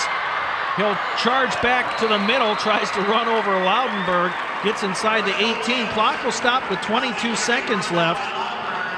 First down, but once the chains are set, clock will get going again. I think Williams, despite the great run, may have been a little wiser to run out of bounds and stop the clock, because now the clock's going to start.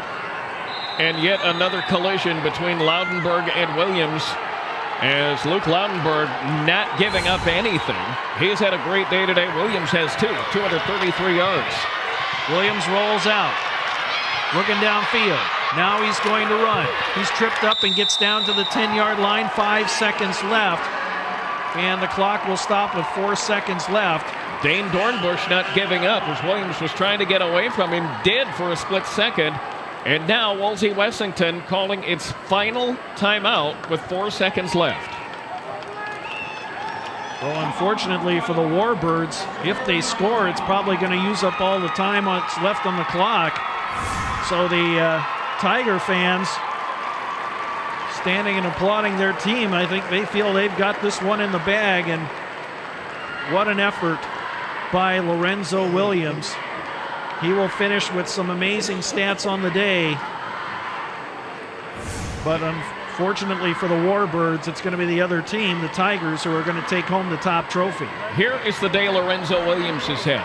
28 rushing attempts, 242 yards, and that's of 309 total yards for the Warbirds, averaging about 8.5 yards per play. 3 touchdowns, his longest, a 59-yard run, that for a touchdown. Behind him, Hunter Johnson, 35 yards. He did reach the 2,000-yard mark, but was injured for a good part of the second half. As far as Howard, Luke Loudenberg, 29 carries, 227 yards, and 3 touchdowns. Gunnar Gilbertson, 7 rushing attempts for 58 yards, but he did score a couple of touchdowns through the air. Warbirds break the huddle. They've got 4 seconds left. Second down and 1. Williams takes it, wants to throw. Throws it to the backside, has a man, and it's knocked away incomplete. Gilbertson, that's the ball game. Tigers prevail, 32-20. And on the final play, looking for somebody in the end zone, more or less had to get the home run ball. It was thrown short, and Gunnar Gilbertson, as he has been for the better part of the day, able to come up with the stop, knock the pass down, and that's all he had to do. This one's over. Howard Tigers, your undefeated 9A state champions. A very, very good championship game between the Tigers and the Warbirds. Teams will go through the handshake line here momentarily. 32-20 our final score. This is how a championship game is supposed to be. This was just a wonderful piece of football. It wasn't perfectly played by either team, but Howard stiffening on the defense when the offense kind of stuttered in the second quarter, to an extent the third, and able to get the decision. Howard getting the win, ending its season 12-0. Wolsey-Wessington, nothing to be ashamed of in its first effort in the Dome. The Warbirds ending the season 11-1. In 2004, Howard won the 11B title over St. Thomas More 29-8. In 2009, they were in Class 9AA. They beat Emory Ethan 40-16. A couple of years ago, they lost to Dubrook in the 9AA championship game. Howard now a 9A football team, and they run the table, winning a hard-fought 32-20 contest over the Wolsey-Wessington Warbirds. A very, very good football game. The teams will huddle up here, and then we will have the presentation of the trophies. The Joe Robbie Award will also be awarded. We invite you to stay with us here on sdpb.org and on South Dakota Public Broadcasting as our coverage continues with the awards ceremony. A great 9A football game.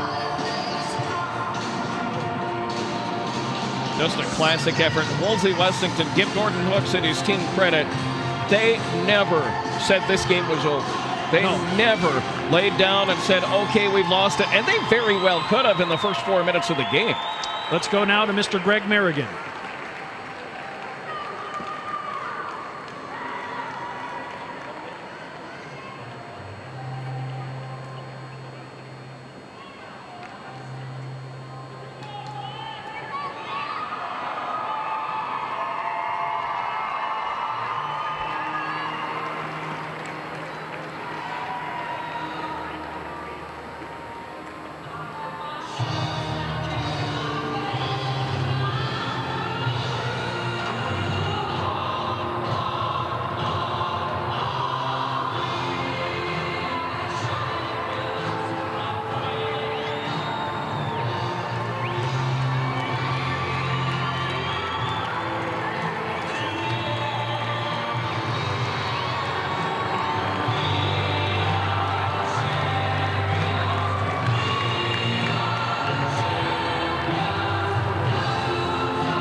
Ladies and gentlemen, may I direct your attention to the center of the playing field to present the awards to the 2014 runner-up and championship teams for Class 9A football are Linda Whitney of Sanborn Central, representing the Board of Directors of the South Dakota High School Activities Association. Assisting with the team awards presentation are representatives from the Activities Association's corporate partners, Trig Odney from Sanford Health, Brian Hansen from Farmers Union Insurance, Sergeant First Class Josh Bryant, and Staff Sergeant Jason Bain from the South Dakota Army National Guard. To accept the 9-8 runner-up trophy, they finished the 2014 season with an outstanding record of 11-1. Head coach Gordon Hooks, the Wolsey-Wessington Warbirds.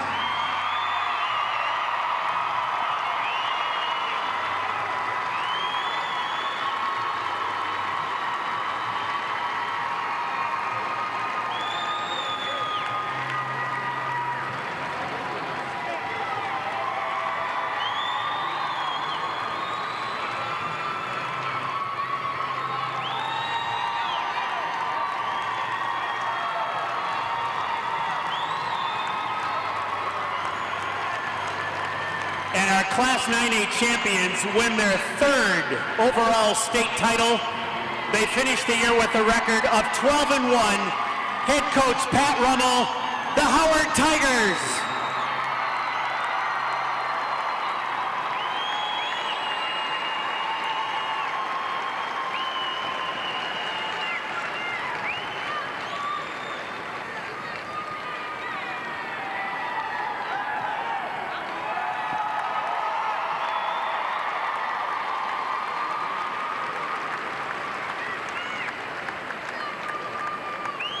Fans, each year in each of the championship game, the South Dakota High School Coaches Association chooses an outstanding lineman and an outstanding back. Verge Pollock of the Coaches Association will recognize their two selections. The outstanding lineman is Bailey Nisus of Howard High School.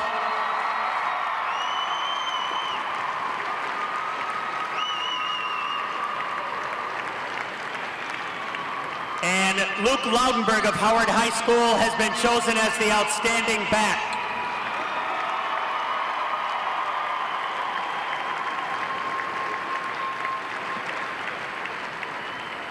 And each year, members of the media covering these championship games select the outstanding player in each game. It's the Joe Robbie MVP Award. It will be presented by Alan Fritsch of Core Trust Bank. This award presented by the Vermilion Chamber and Development Company. Our Joe Robbie MVP rushed for 227 yards, 29 attempts, 3 touchdowns, caught 2 passes for 6 yards, had 12 tackles and 1 pass breakup. Our Joe Robbie MVP, Luke Loudenberg of Howard.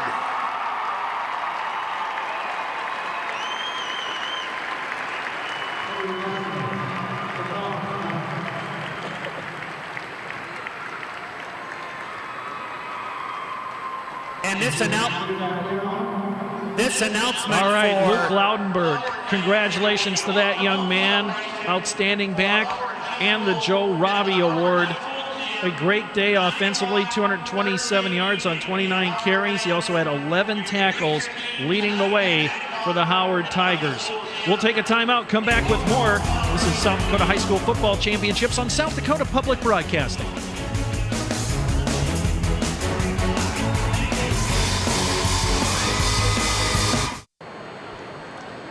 Class 9A championship game in the books. 32-20, Howard prevails over Wolsey-Wessington. It was an absolutely stellar exhibition of football. A lot of fun to be had. Wolsey-Wessington hurting a little bit right now. Let's take a look at some of the highlights. Second half, Lorenzo Williams and Luke Loudenberg. Really a battle between the two all day, Steve.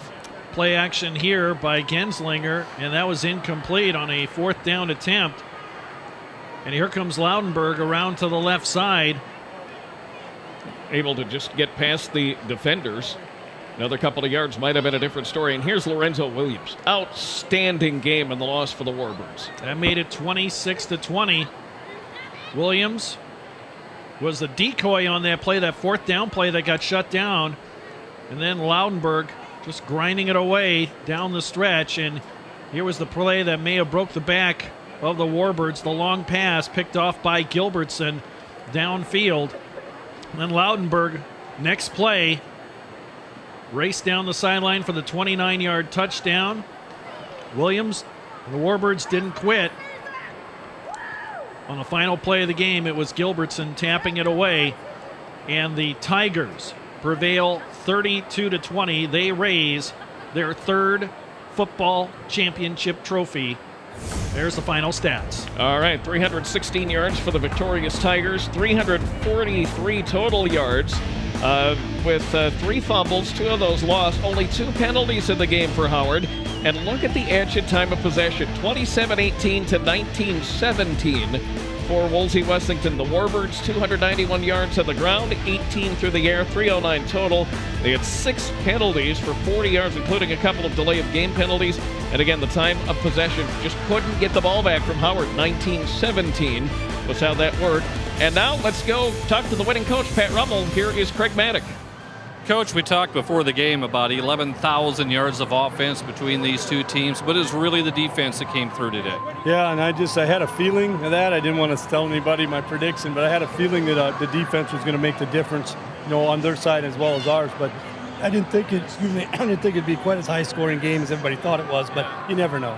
You scored 2 quick touchdowns early on, and then Wolsey-Wessington, did they change anything defensively? Yeah, they brought some guys up a little bit more, and we had a little trouble with it. We fixed some things at halftime, but they're pretty big and pretty good, and we knew that, and so we just had to kind of grind away the second half and grind it out.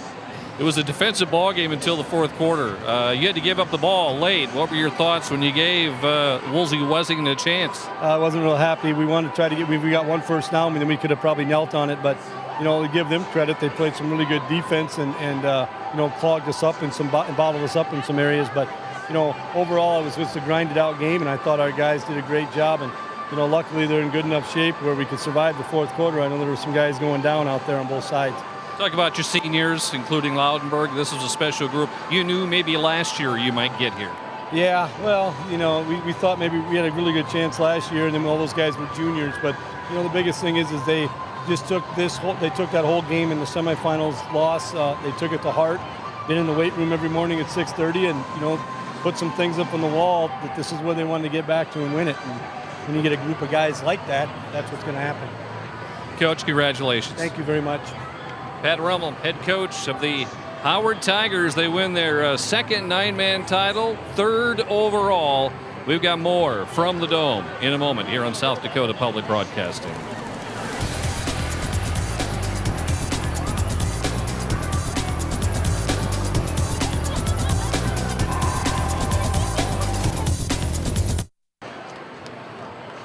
Welcome back to the Dakota Dome in Vermillion, the 9A championship. It is the Howard Tigers, and he's the MVP of the game, Luke Loudenberg. And Luke, you finish out your senior year as a state champion, but all these yards, almost 6,800 yards rushing, 105 touchdowns. What an absolutely terrific career. But this game came down to defense, didn't it? Oh, yeah, for sure. And we knew our defense had to step up in this game. We knew Lorenzo had over 2,500 yards, and can't think of the other kid's name, that Johnson. He had over 2,000 yards, and we knew we were going to have to shut them down to win this game. What has been the mojo for you these last 3 years? 2,000-yard rushing seasons, 6,800 yards at the end of today.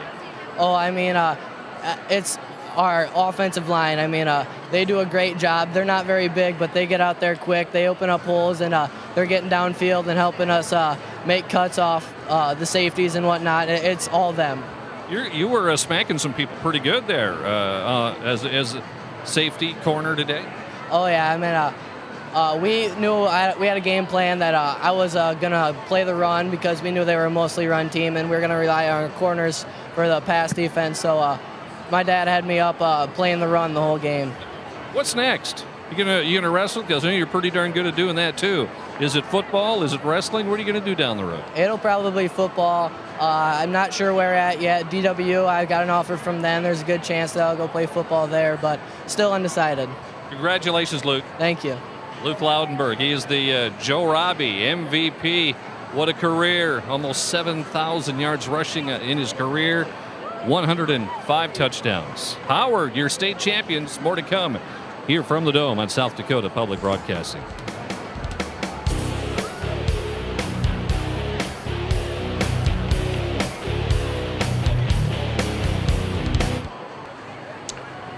There's your final score, 32-20. Howard prevails over Wolsey-Wessington in the 9A game. A great game. We thought it'll be a ton of points. Plenty of points, no doubt, but some good defensive play out there today. Really turned into a defensive battle in the second half, or really the second quarter. Howard had to step up with the defense when the offense was, in Pat Rummel's words, stagnant, but they were able to hold the Warbirds off. Not an easy task. You take a look at Lorenzo Williams and some of the other players who played their hearts out for the Warbirds. They had a great game, just a few too many horses, and really, Wolsey-Wessington could have phoned it in after the first series because they fumbled the opening kickoff. A couple of plays later, Loudenberg scores. They get another quick score almost 4 minutes into the game. It's a 14-0 contest, but Wolsey-Wessington never got their heads down. They figured they were in it the whole way, and essentially they were. This is the first game of 3 today. We will take a break. In a little bit, we'll come back with the 9AA championship game. You've been watching a presentation of South Dakota Public Broadcasting.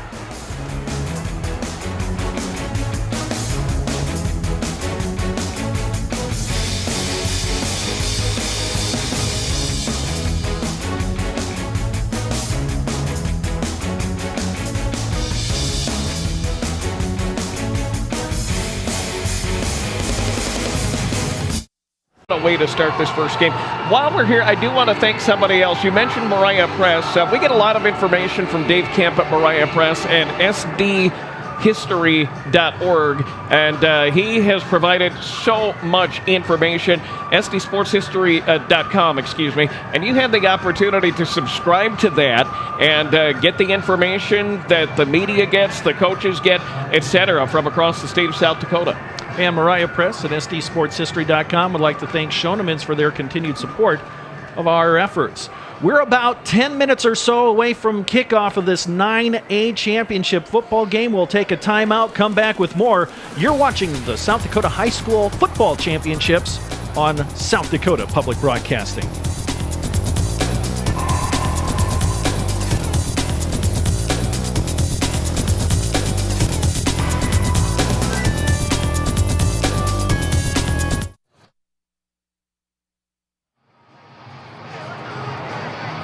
Welcome back to the Dakota Dome in Vermilion.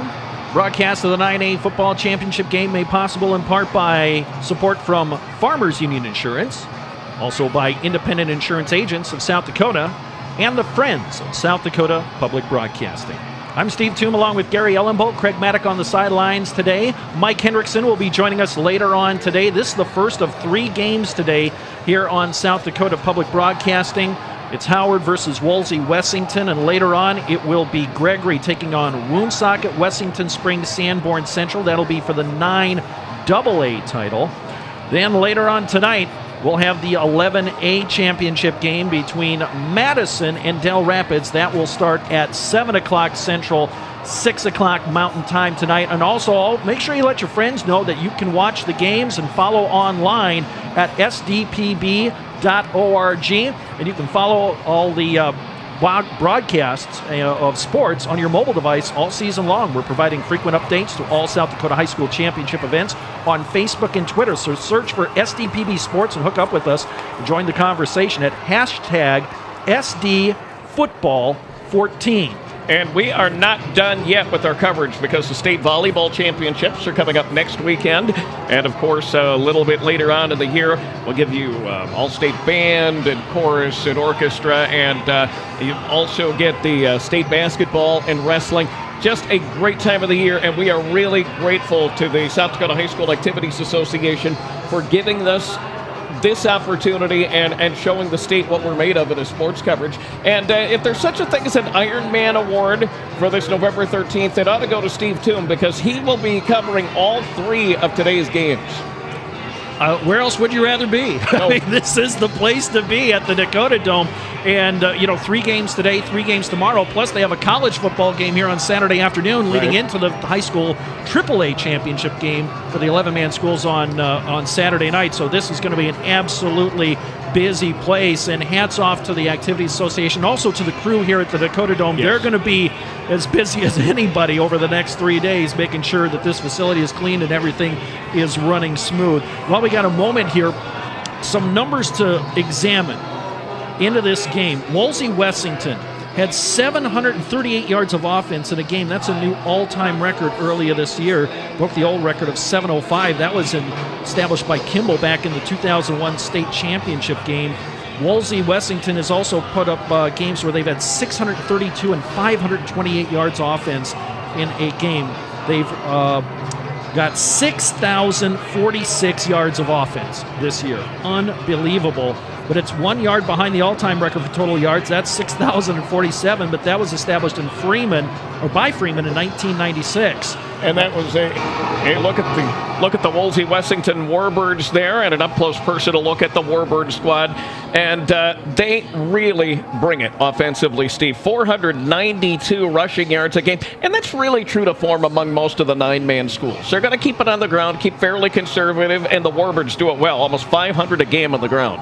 Yep, and they average 556 yards of offense a game. They score nearly 54 points per game.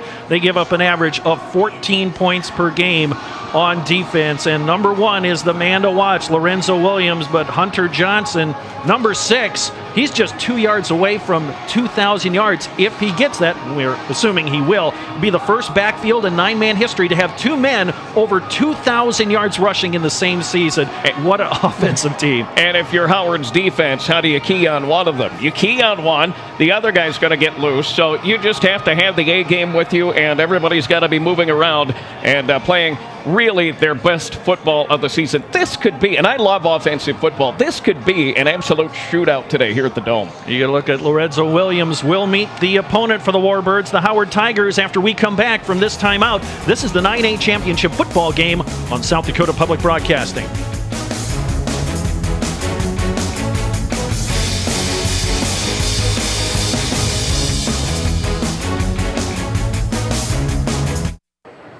I'm Craig Maddox with Pat Rummel. He is the head coach of the Howard Tigers. Coach, this is your third trip to the Dome. You're feeling pretty relaxed right now. Yeah, pretty relaxed. Yeah, I mean, the guys are pretty relaxed too. It seems like they've been focused for this for quite a while. So this is something they've been, looking forward to since last year's semifinal loss. And so now that we're here, I told them make the most of it. 10 seniors on this club. What kind of leadership have you seen from those seniors? Oh, it's great all year. Our captains especially, but it's been great.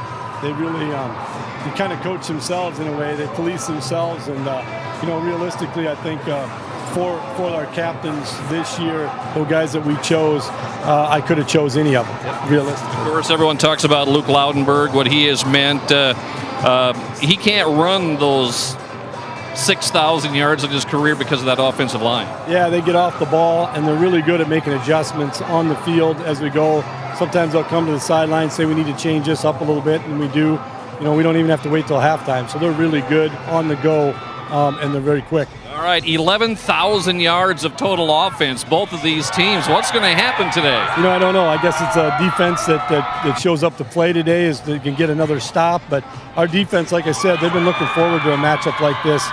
We've shut down some really good offensive teams in the playoffs with Warner and Alcester Hudson and Viborg Hurley. So, this is just another one. I know these guys are the cream of the crop, and these guys want to see how good we are. I see you got all your plays on your wristband here. You only have one play. It's to hand it off to Loudenberg. It might seem like that, but like I said, I got a lot of good players on this team. Loudenberg gets all the accolades and so forth, but there's some pretty good other players out there as well. And then last, you said your defense is ready to take on this explosive Wolsey-Wessington team. They are. They can't wait to play. Like I said, if you're going to, be the best, you got to play the best, and they want to see how they stack up. Pat, thanks. Congratulations. Good luck. Thank you. There he goes. Pat Rummel, head coach of the Howard Tigers. It's their third trip to the Dome. It's going to be a wild one today, guys. Both 10,000, 11,000 yards of offense between these two teams. Thanks, Craig. And you're right. Offense is the name of the game, at least on paper, coming into this game. We know Wolsey-Wessington can put up points. They've racked up big numbers, but so have the Howard Tigers. They averaged 392 yards rushing a game, 55 through the air, 447 total. They score 56 points a game. They give up 12 points per game on defense. The Howard Tigers, they have been a consistent. You're watching a production of South Dakota Public Broadcasting.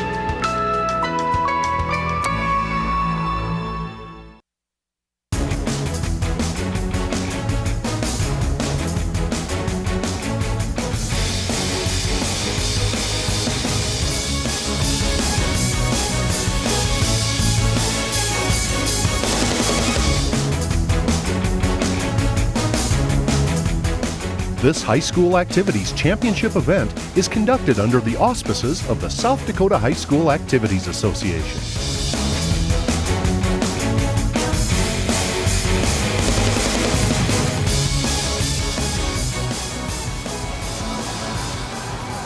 And good morning, ladies and gentlemen. Welcome to the Dakota Dome in Vermillion. This will be the busiest place in the state over the next 3 days. The high school championships are upon us once again.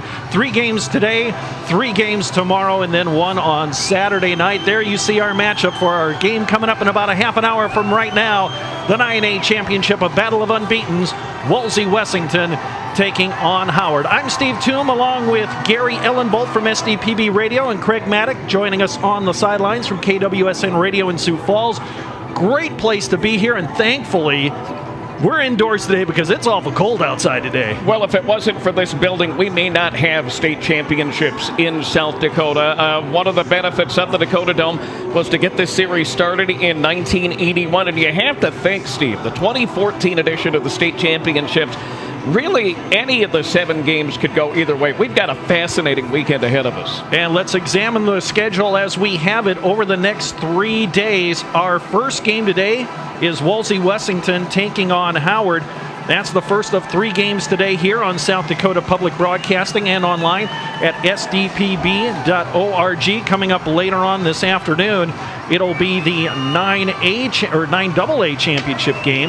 That'll feature the Gregory Gorillas taking on Woonsocket, Wessington Springs, Sanborn Central, a combo school there. Should be a great matchup. And then tonight, it will be the 11A championship game. That is Madison and Dell Rapids, a rematch of the first game of the year between those 2 teams. That's just what we have today.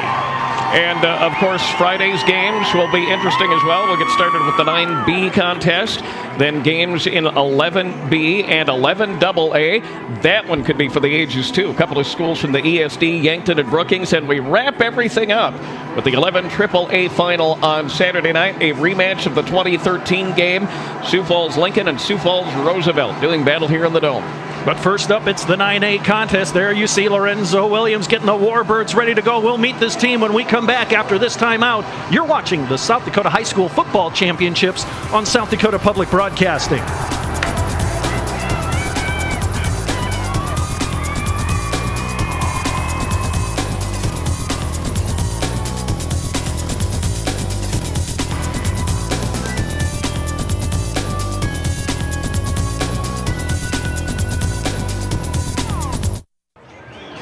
Welcome back to the Dakota Dome in Vermilion. This 9A championship game made possible by the support of Mid-Continent Communications, Dakota Bank, and the Friends of South Dakota Public Broadcasting. I'm Steve Toom along with Gary Ellenbolt.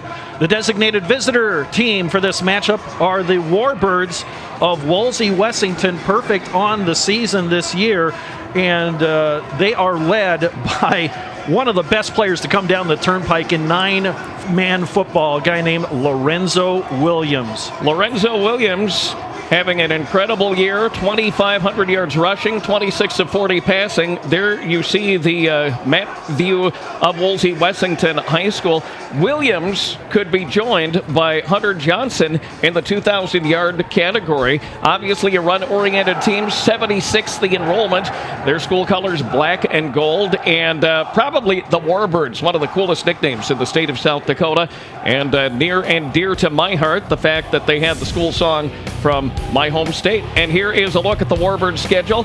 Got a big win, 2 big wins over Highmore Herald and Hanson to start the season, and after the break just picked up from there, Steve. And I tell you what, that last game of the year against the team we're going to see later today, Woonsocket, Wessington Springs, Sanborn Central, 44-42. That was a barn burner of a game. What a way for the Warbirds to wrap up the regular season, and they have been on cruise control in the playoffs as they knocked off Colomb in the first round 56-6, and then a win over the defending champions Potter County 62-32. That was in the quarterfinals, and then they beat the top seed Phillip 42-6 on the road to get to the Dakota Dome. That's been the path for the Warbirds this year. Perfect on the season. I tell you, that Hanson win, I think, opened up a lot of people's eyes, because Hanson, a traditional powerhouse, and to beat them 50-0, I think people knew this was going to be a good team, but I think that's people think this is a special team. Let's check out the starting lineups.